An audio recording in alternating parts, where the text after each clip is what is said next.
Hello everyone, ನಾನು ವಿಲಾಸ್ ರಾಠೋಡ್ ಅಂತೇಳಿ. So ನಿಮ್ಮ ಪರಿಸರ ವಿಜ್ಞಾನದ ಒಬ್ಬ ಇಕಾಲಜಿ ಅಂತ ಕರಿತೀವಲ್ಲ, ಪರಿಸರ ವಿಜ್ಞಾನ ಮತ್ತು ಪರಿಸರದ ಫ್ಯಾಕಲ್ಟಿ. ನೋಡಿ, ಲೈಫಲ್ಲಿ ಏನಾದರೂ ಸಾಧನೆ ಮಾಡಬೇಕಂದ್ರೆ ಸೊ ಎಲ್ಲರಿಗೆ ಗೊತ್ತಿರುವಂಥ ವಿಷಯ ಏನಂದರೆ, so first and foremost thing the hard work. So hard work ಮಾಡಲೇಬೇಕು. ಹಾರ್ಡ್ ವರ್ಕ್ ಜೊತೆಗೆ ಸೊ ತುಂಬ ಜನ ಅಂತಿರ್ತಾರೆ, ಸರ್ ಹಾರ್ಡ್ ವರ್ಕ್ ಮಾಡಿದರೆ ಸಾಕು ಅಂತೇಳಿ. ನೋಡಿ, ಹಾರ್ಡ್ ವರ್ಕ್ ಅಷ್ಟೇ ಸಾಕಾಗಲ್ಲ. ತುಂಬ ಜನ ಇದ್ದಾರೆ ಲೈಫಲ್ಲಿ ಹಾರ್ಡ್ ವರ್ಕ್ ಮಾಡಿ ಹಿಂಗೆ ಕುಂತಿದ್ದಾರೆ. ಸೊ ಲೈಫಲ್ಲಿ ಯಶಸ್ವಿ ಆಗಬೇಕಂದ್ರೆ, ಸಕ್ಸಸ್ ಆಗಬೇಕಂದ್ರೆ, so doctor APJ Abdul Kalam G ಹೇಳಿದ ಹಾಗೆ ಸೊ ಲೈಫಲ್ಲಿ 3D ಫಾರ್ಮುಲಾನ ಅಪ್ಲೈ ಮಾಡ್ಕೋಬೇಕಂತ ಹೇಳ್ತಾರೆ. 3D formulas, right? So first D ಅಂದರೆ ಏನು ಅಂತ ಕ್ವಶನ್ ಬರ್ಬೋದು ನಿಮಗೆ. ನೋಡಿ, ಸೊ ಲೈಫಲ್ಲಿ ನಾವು ಸಕ್ಸಸ್ ಆಗಬೇಕಂದ್ರೆ ಅಥವಾ ಯಶಸ್ವಿ ಆಗಬೇಕಂದ್ರೆ, ರೈಟ್, ಕರೆಕ್ಟಾಗಿ ಕೇಳಬೇಕು. ತುಂಬ ಇಂಪಾರ್ಟೆಂಟ್ ಪಾಯಿಂಟ್ ಇದು. ನೋಡಿ, ಸೊ ಸಕ್ಸಸ್ ನೋಡಿ ಸೊ ಇಲ್ಲಿ ಸಕ್ಸಸ್ ಆಗಬೇಕಂದ್ರೆ, ಯಶಸ್ವಿ ಆಗಬೇಕಂದ್ರೆ, so doctor APJ Abdul Kalam G ಅವರು ಹೇಳಿದಾಗೆ ಲೈಫಲ್ಲಿ 3D ಫಾರ್ಮುಲಾ ಫಾಲೋ ಮಾಡ್ಬೇಕಂತ ಹೇಳ್ತಾರೆ ಅವರು. ಸೊ 3D, ರೈಟ್, 3D ಅಂತ ಹೇಳ್ತಾರೆ. ಸೊ ಫಸ್ಟ್ ಡಿ ಅಂದರೆ ಏನು? ಸೊ ನಾವು ಓಕೆ ಡ್ರೀಮ್ ಅಂತ ಕರಿತೀವಿ. ಡ್ರೀಮ್ ಅಂದರೆ ಗೊತ್ತಾಗತ್ತಲ್ಲ, ಸೊ ಗುರಿ ಅಂತೇಳಿ.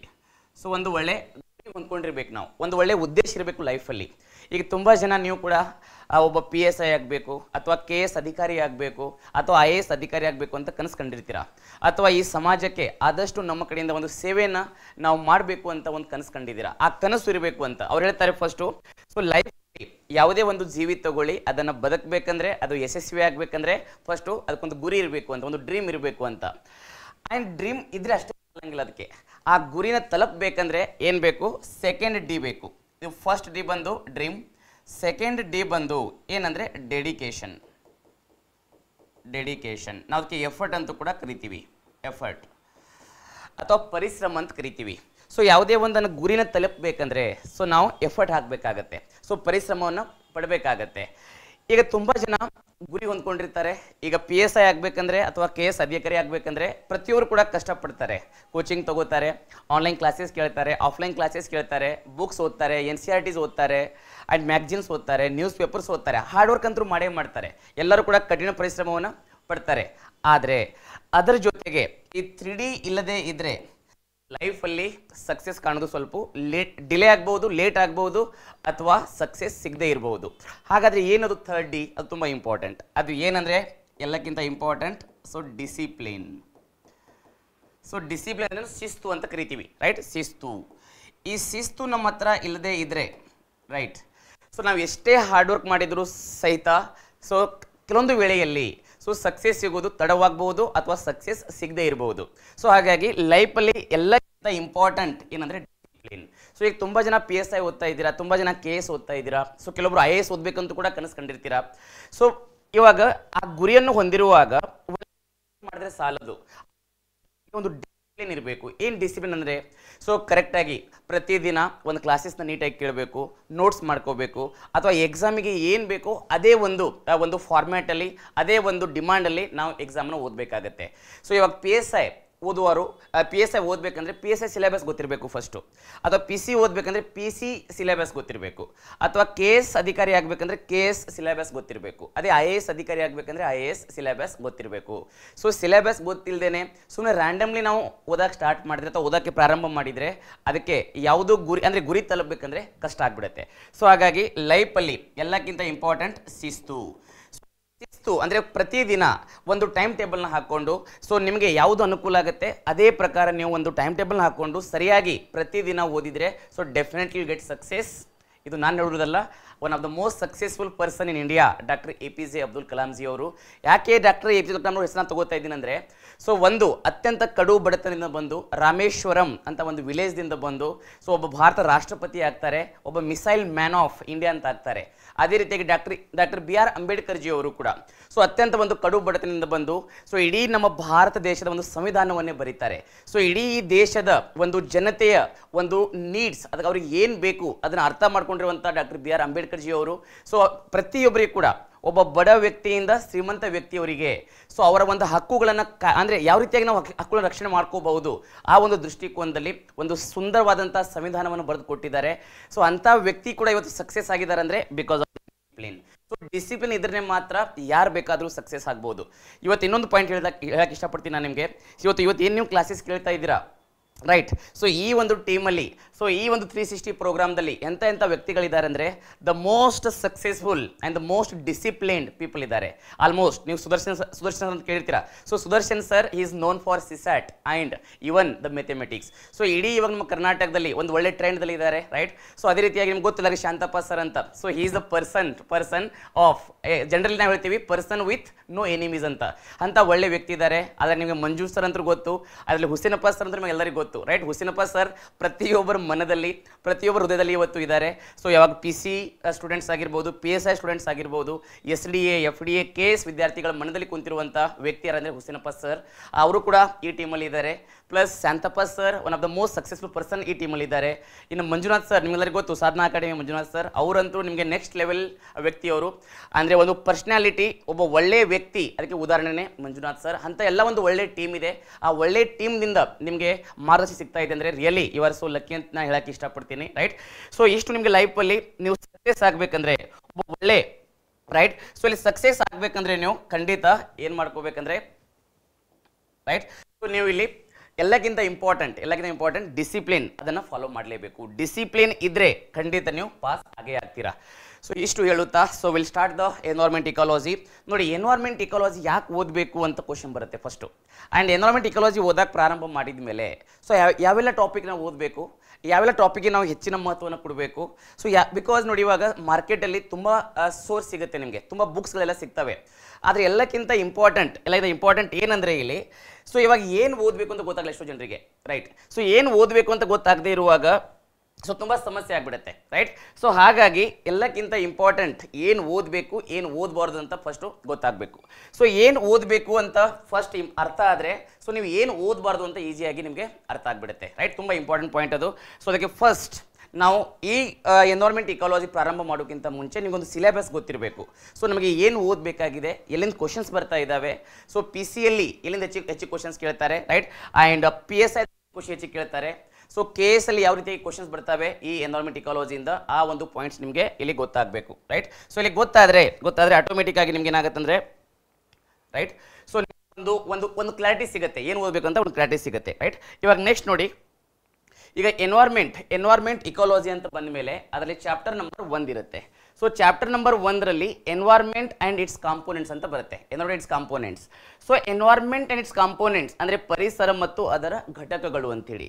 ಆ ಪರಿಸರ ಮತ್ತು ಅದರ ಘಟಕಗಳಲ್ಲಿ ಏನಾರ ಟಾಪಿಕ್ಸ್ ಬರ್ತವೆ ಅಂತ ಫಸ್ಟ್ ನೀವು ಅರ್ಥ ಮಾಡ್ಕೋಬೇಕು. ಈಗ ಎನ್ವೈರ್ಮೆಂಟ್ ನಾವು ಪ್ರತಿದಿನ ಕೇಳ್ತೀವಿ ಪರಿಸರ ಅಂತೇಳಿ. ಆದರೆ ಪರಿಸರ ಅಂದರೆ ಏನು ಫಸ್ಟ್ ಅದು ನಿಮಗೆ ನೀಟಾಗಿ ಅರ್ಥ ಆಗಿರಬೇಕು. ಈಗ ತುಂಬ ಜನ ವ್ಯಕ್ತಿಗಳಂತಾರೆ, ಸೊ ಪರಿಸರ ಅಂದ್ರೇನು, ನಮ್ಮ ಸುತ್ತಮುತ್ತ ಇರುವಂತಹ ಒಂದು ವಾತಾವರಣ ಮತ್ತು ನಮ್ಮ ಸುತ್ತಮುತ್ತ ಇರುವಂತಹ ಜೈವಿಕ ಮತ್ತು ಅಜೈವಿಕ ಘಟಕ, ಅದನ್ನು ಪರಿಸರ ಅಂತೀವಿ ಅಂತ ನಾವು ಅನ್ಕೋತೀವಿ. ಬಟ್ ಪರಿಸರ ಅಷ್ಟೇ ಅಲ್ಲ, ಪರಿಸರ ತುಂಬ ಡೆಪ್ತಲ್ಲಿದೆ. ಪರಿಸರ ತುಂಬ ಏನಂದರೆ ಇನ್ನೂ ತುಂಬ ಬ್ರಾಡರ್ ಕಾನ್ಸೆಪ್ಟ್ ಇದೆ. ಸೊ ನೀವು ಇಷ್ಟೇ ಅಂದ್ಕೊಂಡ್ರೆ, ಸೊ PCPSI KS ಲೆವೆಲಲ್ಲಿ ಜಸ್ಟ್ ಇಷ್ಟೇ ಅಂದ್ಕೊಂಡ್ರೆ ತುಂಬ ಡಿಫಿಕಲ್ಟ್ ಆಗಿಬಿಡುತ್ತೆ. ಸೊ ಹಾಗಾಗಿ ಈಗ ಪರಿಸರ ಅಂದಮೇಲೆ ಅದಕ್ಕೆ ಒಂದು ಎಕ್ಸ್ಪರ್ಟ್ಸ್ ಕೊಟ್ಟಿರುವಂಥ ಡೆಫಿನೇಷನ್ ಗೊತ್ತಿರಬೇಕು. ಪರಿಸರ ಅಂದಮೇಲೆ ಸೊ ಅದು ಎಕ್ಸಾಕ್ಟ್ ಪರಿಸರ ಅಂದರೆ ಏನು, ಅದರಲ್ಲಿ ಬರುವಂಥ ಘಟಕಗಳು ಯಾವ್ಯಾವು, ಅವೆಲ್ಲ ನೀಟಾಗಿ ನಿಮಗೆ ಅರ್ಥ ಆಗಬೇಕಾಗತ್ತೆ. ಸೊ ಸುಮ್ಮನೆ ಪರಿಸರ ಎಲ್ಲರೂ ಓದಿದ ಹಾಗೆ ನೀವು ಸುಮ್ಮನೆ ಪರಿಸರ ಅಷ್ಟೇ ಓದ್ಕೊಂಡ್ಬಿಟ್ರೆ you will not get the marks. ನಿಮಗೆ ಮಾರ್ಕ್ಸ್ ಸಿಗೋದು ತುಂಬ ಕಷ್ಟ ಆಗಿಬಿಡುತ್ತೆ. ಒಂದು ಒಳ್ಳೆ ಮಾರ್ಕ್ಸ್ ಬರಬೇಕಂದ್ರೆ ನಿಮ್ಮ ಹತ್ರ ಒಳ್ಳೆ ಕಂಟೆಂಟ್ ಇರಬೇಕಾಗತ್ತೆ, ರೈಟ್? ಸೊ ಅದಕ್ಕೆ ನಮ್ಮ ಈ ಕ್ಲಾಸಸ್ಸಲ್ಲಿ ನಾವು ಪ್ರತಿ ಕ್ಲಾಸಸ್ಸಲ್ಲಿ ಏನು ಫೋಕಸ್ ಮಾಡ್ತೀವಿ ಅಂದರೆ, ಸೊ ನಿಮಗೆ ಒಂದು ಒಳ್ಳೆ ಸ್ಕೋರ್ ತರಬೇಕಂದ್ರೆ ಯಾವ ರೀತಿಯಾಗಿ ನೀವು ಎಕ್ಸಾಮ್ ಬರೀಬೇಕು, ಯಾವೆಲ್ಲ ಕಂಟೆಂಟ್ನ ಯಾವ ರೀತಿಯಾಗಿ ಕವರ್ ಮಾಡಬೇಕು ಅಂತ ತಿಳಿಸ್ಕೊಡ್ತೀವಿ, ರೈಟ್? ಸೊ ಅದರಲ್ಲಿ ಫಸ್ಟ್ ಇಲ್ಲಿ ನೋಡಿ ಪರಿಸರ ಅಂದ್ರೆ ಏನು ಅಂತ ನಾವು ನೀಟಾಗಿ ಅರ್ಥ ಮಾಡೋಂತೆ ಆಮೇಲೆ, ರೈಟ್? ಸೊ ಫಸ್ಟ್ ಇಲ್ಲಿ ನಿಮಗೆ ಪರಿಸರ ಅಂತ ಅರ್ಥ ಆದಮೇಲೆ ಸೊ ಸೆಕೆಂಡ್ ಇರುತ್ತೆ ಪರಿಸರ ವ್ಯವಸ್ಥೆ ಅಂತೇಳಿ. ನಾವು ಅದಕ್ಕೆ ಇಕೋಸಿಸ್ಟಮ್ ಅಂತ ಕರಿತೀವಿ. ಇಕೋಸಿಸ್ಟಮ್ ಪರಿಸರ ವ್ಯವಸ್ಥೆ. ಮೂರನೇ ಪದ ಬರುತ್ತೆ ಇಕಾಲಜಿ ಅಂತ, ಪರಿಸರ ವಿಜ್ಞಾನ. ಸೊ ಪರಿಸರ ವಿಜ್ಞಾನ ಇದು ಕೂಡ ತುಂಬಾನೇ ಇಂಪಾರ್ಟೆಂಟ್ ಟಾಪಿಕ್ ಇದು, ಪರಿಸರ ವಿಜ್ಞಾನ. ಆಮೇಲೆ ಇಕೋಟೋನ್ ಅಂತ ಬರುತ್ತೆ, ಪರಿಸರ ಸಂಧಿ ಅಂತೇಳಿ. ಸೊ ಪರಿಸರ ಸಂಧಿ ತುಂಬಾ ಇಂಪಾರ್ಟೆಂಟ್ ಟರ್ಮ್. ಅದು ಕೂಡ ತುಂಬಾ ಸಾರಿ ಕ್ವಶನ್ಸ್ ಕೇಳಿದ್ರೆ ಆಲ್ರೆಡಿ. KS ಅಲ್ಲಿ ಕ್ವಶನ್ ಬಂದಿದೆ, PSI ದಲ್ಲಿ ಕ್ವಶನ್ ಬಂದಿದೆ, PCಯಲ್ಲಿ ಕೇಳಿದ್ದಾರೆ, SDA FDA. ಸೊ ತುಂಬಾ ಸಲ ರಿಪೀಟೆಡ್ಲಿ ಬಂದಿರುವಂಥ ಕ್ವಶನ್ ಇದು. ಇಕೋಟೋನ್ ಅಂದರೆ ಏನು ಅಂತಾನೆ ಕ್ವಶನ್ ಕೇಳಿದ್ದಾರೆ. ಸೊ ಅದೇ ರೀತಿಯಾಗಿ ಎಜ್ ಇಫೆಕ್ಟ್ ಅಂದರೆ ಏನು, ಎಜ್ ಸ್ಪೀಸೀಸ್ ಅಂದರೆ ಏನು, ಇಕೋಕ್ಲೈನ್ ಅಂದರೆ ಏನು, ಇಕೋಲಾಜಿಕಲ್ ನೀಸ್ ಅಂದರೆ ಏನು, ಇವೆಲ್ಲ ರಿಪೀಟೆಡ್ಲಿ ಬಂದಿರುವಂಥ ಕ್ವಶನ್ಸ್. ಸೊ ಅದಕ್ಕೆ ನಿಮಗೆ ಫಸ್ಟ್ ಚಾಪ್ಟರಲ್ಲಿ ಸೊ ಇಷ್ಟೆಲ್ಲ ಬೇಸಿಕ್ ಟರ್ಮ್ಸ್ ಗೊತ್ತಾಗಬೇಕು, ರೈಟ್? ಪರಿಸರ ಅಂದರೆ ಏನು, ಪರಿಸರ ವ್ಯವಸ್ಥೆ ಅಂದರೇನು, ಪರಿಸರ ವಿಜ್ಞಾನ ಅಂದರೇನು, ಇಕೋಟೋನ್ ಪರಿಸರ ಸಂಧಿ ಅಂದರೇನು, ಎಜ್ ಇಫೆಕ್ಟ್ ಅಂಚಿನ ಪರಿಣಾಮ, ಅಂಚಿನ ಪ್ರಭೇದ, ಪರಿಸರ ಶ್ರೇಣಿ ಮತ್ತು ಪರಿಸರದ ಸ್ಥಾನ ಅಂತೇಳಿ ಈ ಒಂದು ತುಂಬ ಇಂಪಾರ್ಟೆಂಟ್ ಟಾಪಿಕ್ ಇದು. ಚಾಪ್ಟರ್ ನಂಬರ್ 1 ಅಂತ ಇರುತ್ತೆ. ಇನ್ನು ಚಾಪ್ಟರ್ ನಂಬರ್ 2 ಅಂತ ಬಂದಮೇಲೆ so classification and functions of ecosystem ಅಂತ ಬರುತ್ತೆ. So classifications and functions of ecosystem ಅಂದರೆ ಪರಿಸರ ವ್ಯವಸ್ಥೆಯ ವರ್ಗೀಕರಣಗಳು ಮತ್ತು ಕಾರ್ಯಗಳು ಅಂತೇಳಿ. ಇವತ್ತು ನೋಡಿ, ಯಾವುದೇ ಒಂದು ಪರಿಸರ ವ್ಯವಸ್ಥೆ ರೈಟ್ ಅದು ಅಂದರೆ ಅದು ಎಕ್ಸಿಸ್ಟ್ ಆಗಬೇಕಂದ್ರೆ, ಅದು ಪರಿಸರ ವ್ಯವಸ್ಥೆ ಕಂಡು ಬರಬೇಕಂದ್ರೆ ಅಲ್ಲಿ ಯಾವುದಾದ್ರೂ ಒಂದು ಪ್ರಕ್ರಿಯೆ ನಡೀತಾನೆ ಇರಬೇಕು. ಅಲ್ಲಿ ಪ್ರಕ್ರಿಯೆ ಪ್ರಕ್ರಿಯೆ ಏನಾದ್ರು ನಡೀತಾ ಇಲ್ಲಂದ್ರೆ, ಅಥವಾ ಏನಾದರೂ ಅಲ್ಲಿ ಪರಿಸರ ವ್ಯವಸ್ಥೆ ಏನಾದರೂ ಸ್ಥಗಿತವಾಗಿಬಿಟ್ರೆ, ನಿಂತು ಹೋದರೆ ಅಲ್ಲಿ ಲೈಫೇ ಕಂಡು ಬರೋಂಗಿಲ್ಲ ಅಂತ. ಯಾವುದೇ ಒಂದು ಪರಿಸರ ವ್ಯವಸ್ಥೆ ಸಕ್ರಿಯವಾಗಿ ಉಳ್ಕೋಬೇಕಂದ್ರೆ, ಅದು ಆಕ್ಟಿವ್ ಆಗಿ ಉಳ್ಕೋಬೇಕಂದ್ರೆ ಅಲ್ಲಿ ಒಂದು ಫಂಕ್ಷನ್ಸ್ ನಡೀತಲೇ ಇರಬೇಕು, ಅಲ್ಲಿ ಕಾರ್ಯಗಳು ನಡೀತಾನೆ ಇರಬೇಕು. ಫಾರ್ ಎಕ್ಸಾಂಪಲ್, ಒಂದು ಎಕ್ಸಾಂಪಲ್ ಕೊಡ್ತೀನಿ ನಾನು ನಿಮಗೆ. ಈಗ ಫೋಟೋಸಿಂಥೆಸಿಸ್ ಅಂತ ಬರುತ್ತೆ ನಿಮಗೆ. ಫೋಟೋಸಿಂಥೆಸಿಸ್ ಅಂದರೆ ದ್ಯುತಿ ಸಂಶ್ಲೇಷಣಾ ಪ್ರಕ್ರಿಯೆ ಅಂತೇಳಿ. ಆ ದ್ಯುತಿ ಸಂಶ್ಲೇಷಣಾ ಪ್ರಕ್ರಿಯೆ ಆದ್ರೇ ಏನಾಗುತ್ತೆ, ಸಸ್ಯಗಳಲ್ಲಿ ಒಂದು ಆಹಾರ ನಿರ್ಮಾಣ ಆಗುತ್ತೆ. ಒಂದು ನಮಗೆ ಗ್ಲುಕೋಸ್ ಅಂತ ಕರಿತೀವಿ, ಅಥವಾ ಕಾರ್ಬೋಹೈಡ್ರೇಟ್ ಅಂತ ಕರಿತೀವಿ, ಅಥವಾ ಸ್ಟಾರ್ಚ್ ಅಂತ ಕರಿತೀವಿ.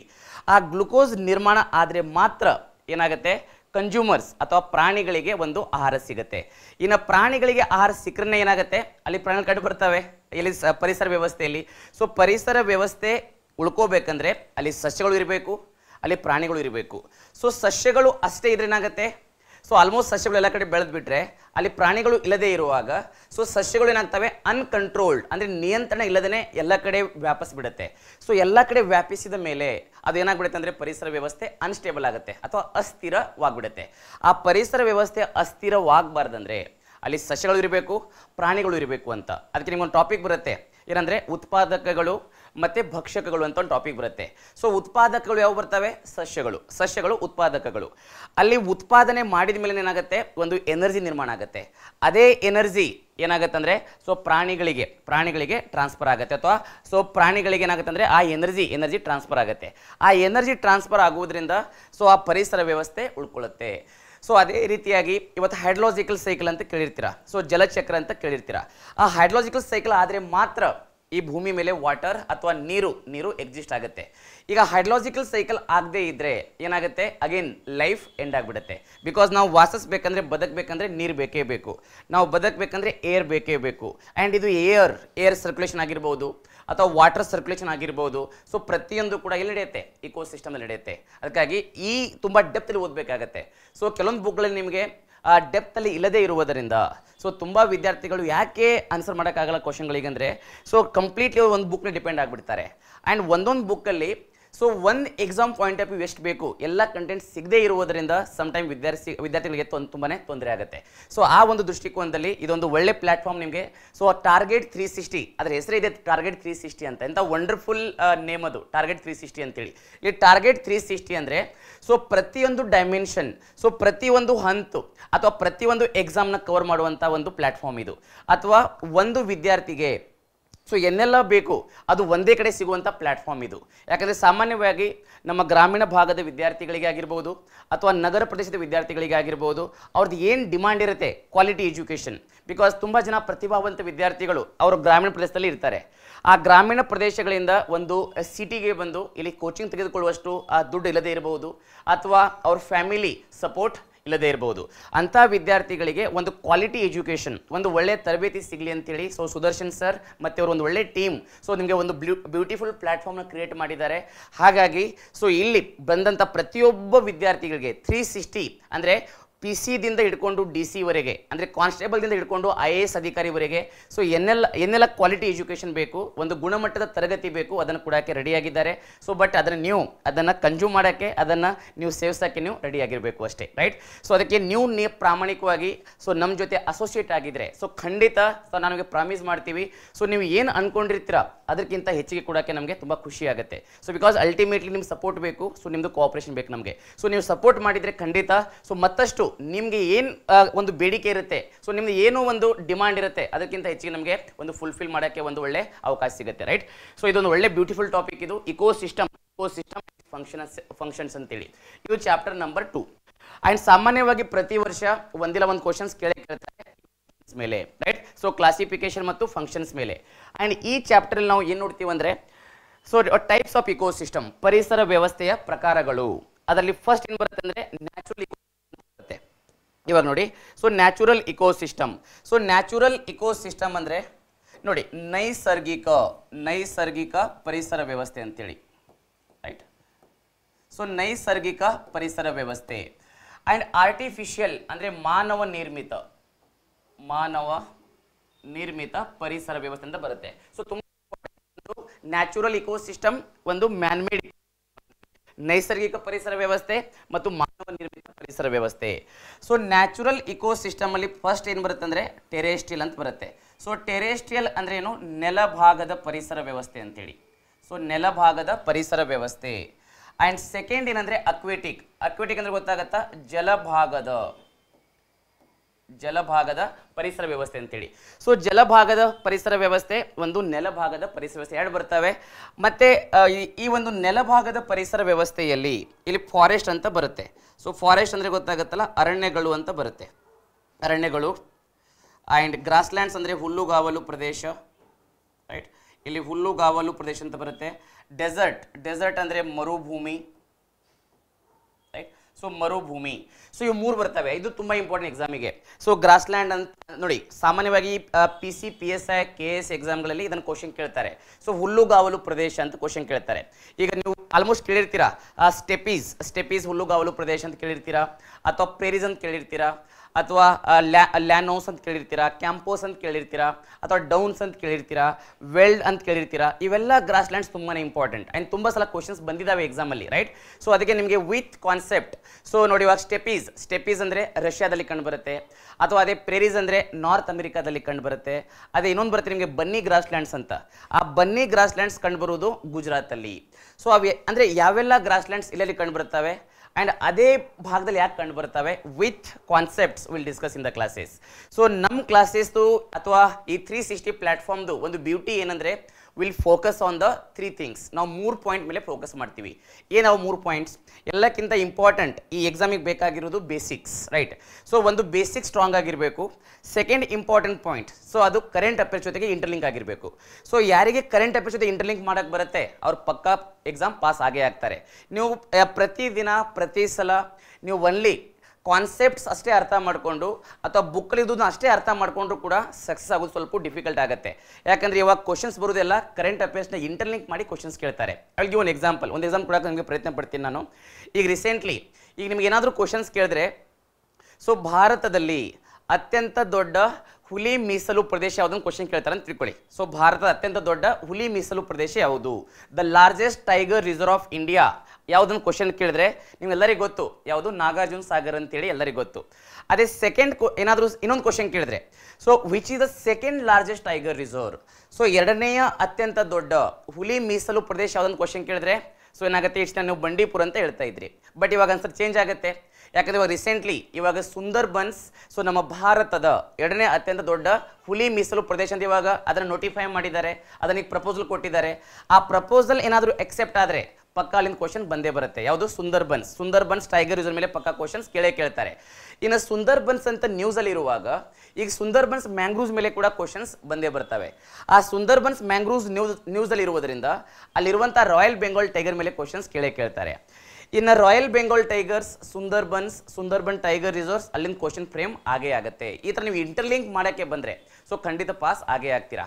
ಆ್ಯಂಡ್ ಯಾವುದೇ ಒಂದು ಕಾನ್ಸ್ಟೇಬಲ್ ಎಕ್ಸಾಮ್ ಅಥವಾ KS ಎಕ್ಸಾಮ್, IAS ಎಕ್ಸಾಮ್, ಯಾವುದೇ ಎಕ್ಸಾಮ್ ತಗೊಳ್ಳಿ, ಸೊ ಕರೆಂಟ್ ಅಫೇರ್ಸ್ ಮೇಲೆ ಇಂಟರ್ಲಿಂಕ್ ಮಾಡಿ ಕ್ವಶನ್ಸ್ ಕೇಳ್ತಾರೆ. ಸೊ ನಿಮಗೆ ಇಂಟರ್ಲಿಂಕ್ ಮಾಡೋಕ್ಕೆ ಬಂದರೆ ಪಕ್ಕ ನೀವು ಪಾಸ್ ಆಗೇ ಆಗ್ತೀರಾ. ಸೊ ಇವಾಗ ನೋಡಿ, ರೀಸೆಂಟ್ಲಿ ಆಗಿರುವಂಥ ಎಕ್ಸಾಮ್ಗಳಲ್ಲಿ ಇದೇ ಕ್ವಶನ್ಸ್ ಪದೇ ಕೇಳಿದ್ದಾರೆ. ಈಗ ಮೊನ್ನೆ ಯಾವುದೋ ಒಂದು ಎಕ್ಸಾಮಲ್ಲಿ ಸೊ ವಾಯನಾಡ್ ಮೇಲೆ ಕ್ವಶನ್ಸ್ ಕೇಳಿದರು, ವಾಯನಾಡ್ ಲ್ಯಾಂಡ್ಸ್ಲೈಡ್ ಇಶ್ಯೂ ಮೇಲೆ ಕ್ವಶನ್ ಕೇಳಿದರು. ಯಾಕೆ ಕ್ವಶನ್ ಕೇಳಿದ್ರು ಅಂದರೆ, so last year so Wayanad, Kerala ರಾಜ್ಯದ ವಾಯನಾಡ್ ಪ್ರದೇಶದಲ್ಲಿ ಏನಾಗಿತ್ತು, ಭೂಕುಸಿತ ಆಗಿತ್ತು. ಆ ಭೂಕುಸಿತದಿಂದ ಸೊ ಒಂದು ಬಯೋಡೈವರ್ಸಿಟಿ ನಷ್ಟ ಆಗಿತ್ತು. ಬಟ್ ನಿಮಗೆ ಬಯೋಡೈವರ್ಸಿಟಿ, ಜೀವ ವೈವಿಧ್ಯತೆ, ಅದು ನಷ್ಟ ಆಗಿದ್ದಕ್ಕಾಗಿ ಸೊ ಅಲ್ಲಿ ಅದು ತುಂಬ ನ್ಯೂಸ್ ಆಗಿತ್ತು ಏರಿಯಾ. ಅದಕ್ಕೆ ಮೇಲೆ ಕ್ವಶನ್ ಕೇಳ್ಬಿಟ್ರದ ಮೇಲೆ ಈಗ ನೀವು ಅಲ್ಲಿಂದ ಕೇಳಿದ್ರಂತ ಹೇಳೋಕ್ಕಾಗಲ್ಲ ಇಲ್ಲಿ, ಬಿಕಾಸ್ ನ್ಯೂಸ್ದಾಗಿತ್ತು ಅಲ್ಲಿಂದ ಕ್ವಶನ್ಸ್ ಅವರು ಫ್ರೇಮ್ ಮಾಡಿ ಕೇಳ್ತಾರೆ. ಅದೇ ರೀತಿಯಾಗಿ ಲಾಸ್ಟ್ ಇಯರ್ ಒಂದು ಕ್ವಶನ್ದು ಅರ್ಥವೇಕ್ ಮೇಲೆ ಕ್ವಶನ್ ಕೇಳಿದ್ರು. ಯಾಕೆ ಅರ್ಥವೇಕ್ ಮೇಲೆ ಕ್ವಶನ್ ಕೇಳಿದ್ರು ಅಂದರೆ ರೀಸೆಂಟ್ಲಿ ಸೊ ಟರ್ಕಿಯಲ್ಲಿ ಆಗಿರ್ಬೋದು, ಮೊರ್ಯಾಕೋ ಆಗಿರ್ಬೋದು, ಮ್ಯಾನ್ಮಾರ್ದಲ್ಲಿ ಆಗಿರ್ಬೋದು, ಸೊ ಮೇಜರ್ ಅರ್ಥವೇಕ್ಸ್ ಆಗಿತ್ತು. ಆ ಟಾಪಿಕ್ ಒಂದು ಇಂಟರ್ಲಿಂಕ್ ಮಾಡಿ ಅವರು ಭೂಕಂಪ ಮೇಲೆ ಕ್ವಶನ್ಸ್ ಕೇಳಿದ್ರು. ಸೊ ಯಾವುದೇ ಟಾಪಿಕ್ ತಗೊಳ್ಳಿ ನೀವು, ಅದು ನ್ಯೂಸ್ದಾಗಿದ್ದರೆ ಪಕ್ಕಾ ಕ್ವಶನ್ಸ್ ಕೇಳ್ತಾರೆ, ರೈಟ್. ಸೊ ಇದು ತುಂಬಾ ಇಂಪಾರ್ಟೆಂಟ್ ಟಾಪಿಕ್ ನಿಮಗೆ. ಸೊ ಡೆಸರ್ಟ್ ಇಕೋಸಿಸ್ಟಮ್ ಅಂದರೆ ಏನು, ಗ್ರಾಸ್ಲ್ಯಾಂಡ್ ಇಕೋಸಿಸ್ಟಮ್ ಅಂದರೆ ಏನು, ಫಾರೆಸ್ಟ್ ಇಕೋಸಿಸ್ಟಮ್ ಅಂದರೆ ಏನು ಕ್ವಶನ್ ಕೇಳ್ತಾರೆ. ಆ್ಯಂಡ್ ಫಾರೆಸ್ಟ್ ಮೇಲೆ ಸಾಮಾನ್ಯವಾಗಿ ಕ್ವಶನ್ಸ್ ಕೇಳ್ತಾರೆ. ಯಾಕೆ ಫಾರೆಸ್ಟ್ ಮೇಲೆ ಕೇಳ್ತಾರೆ ಅಂದರೆ so forest are very important for wildlife. So ವನ್ಯಜೀವಿಗಳಿಗೆ ಅತ್ಯಂತ ಸೂಕ್ತವಾಗಿರುವಂಥ ಪರಿಸರ ವ್ಯವಸ್ಥೆ ಯಾವುದು ಹೇಳಿ, ಫಾರೆಸ್ಟ್, ರೈಟ್. ಆ್ಯಂಡ್ ನಮ್ಮ ಎಕನಾಮಿಕ್ ಡೆವಲಪ್ಮೆಂಟ್, ಒಂದು ಆರ್ಥಿಕ ಅಭಿವೃದ್ಧಿ ಸೊ ಮೇನ್ಲಿ ನಿಂತಿರುವುದೇ ಫಾರೆಸ್ಟ್ ಮೇಲೆ. ಆ್ಯಂಡ್ ಇತ್ತೀಚಿನ ದಿನಗಳಲ್ಲಿ ಸೊ ಡಿಫಾರೆಸ್ಟೇಷನ್ ಹೆಚ್ಚಿಗೆ ಆಗ್ತಾ ಇದೆ, ಸೊ ಅರಣ್ಯನಾಶ ಹೆಚ್ಚಿಗೆ ಆಗ್ತಾ ಇದೆ. ಅದಕ್ಕೆ ಫಾರೆಸ್ಟ್ ಮೇಲೆ ಕ್ವಶನ್ಸ್ ಸಾಮಾನ್ಯವಾಗಿ ಬರ್ತಿರ್ತವೆ. ಸೊ ಯಾವ ರೀತಿಯಾಗಿ ಕ್ವಶನ್ಸ್ ಕೇಳ್ತಾರೆ ಅಂದರೆ ಫಾರೆಸ್ಟ್ ಮೇಲೆ, ಸೊ ಇಂಡಿಯಾದಲ್ಲಿ ಸೊ ಟೋಟಲ್ ಫಾರೆಸ್ಟ್ ಎಷ್ಟಿದೆ ಅಂತ ಕ್ವಶನ್ ಕೇಳಬಹುದು, ಅಥವಾ ಇಂಡಿಯಾದಲ್ಲಿ ಅತಿ ಹೆಚ್ಚು ಫಾರೆಸ್ಟ್ ಹೊಂದಿರುವಂತಹ ರಾಜ್ಯ ಯಾವುದೊಂದು ಕ್ವಶನ್ ಕೇಳಬಹುದು, ಅಥವಾ ಭಾರತದಲ್ಲಿ ನೋಡಿ ಅತ್ಯಂತ ಕಡಿಮೆ ಫಾರೆಸ್ಟ್ ಅಥವಾ ಅರಣ್ಯ ಪ್ರದೇಶ ಹೊಂದಿರುವಂತಹ ರಾಜ್ಯ ಯಾವುದೊಂದು ಕ್ವಶನ್ ಕೇಳಬಹುದು, ಅಥವಾ ಕರ್ನಾಟಕದಲ್ಲಿ ಅತಿ ಹೆಚ್ಚು ಫಾರೆಸ್ಟ್ ಅಥವಾ ಅರಣ್ಯ ಪ್ರದೇಶ ಹೊಂದಿರುವಂಥ ಜಿಲ್ಲೆ ಯಾವುದೊಂದು ಕ್ವಶನ್ ಕೇಳಬಹುದು, ಅಥವಾ ಕರ್ನಾಟಕ ರಾಜ್ಯದಲ್ಲಿ ಅತ್ಯಂತ ಕಡಿಮೆ ಸೊ ಅರಣ್ಯ ಪ್ರದೇಶ ಹೊಂದಿರುವಂಥ ಜಿಲ್ಲೆ ಯಾವುದೊಂದು ಕ್ವಶನ್ ಕೇಳಬಹುದು. ಈ ಥರ ತುಂಬ ಸಾರಿ ಕ್ವಶನ್ ಬಂದಿದ್ದಾವೆ, ರೈಟ್. ಸೊ ಇವೆಲ್ಲ ಕೂಡ ನಾವು ಪ್ರತಿಯೊಂದು ಕೂಡ ಡಿಸ್ಕಸ್ ಮಾಡೋಣ ಇನ್ ಡೀಟೇಲ್ ಆಗಿ. ಸೊ ಈಗ ಬರುವಂಥ ಕ್ಲಾಸಸ್ಗಳಲ್ಲಿ ಇದನ್ನು ಡಿಸ್ಕಸ್ ಮಾಡೋಣಂತೆ. ಸೊ ಇದು ನಿಮಗೆ ಸೆಕೆಂಡ್ ಚಾಪ್ಟರ್ ನಂಬರ್ 2.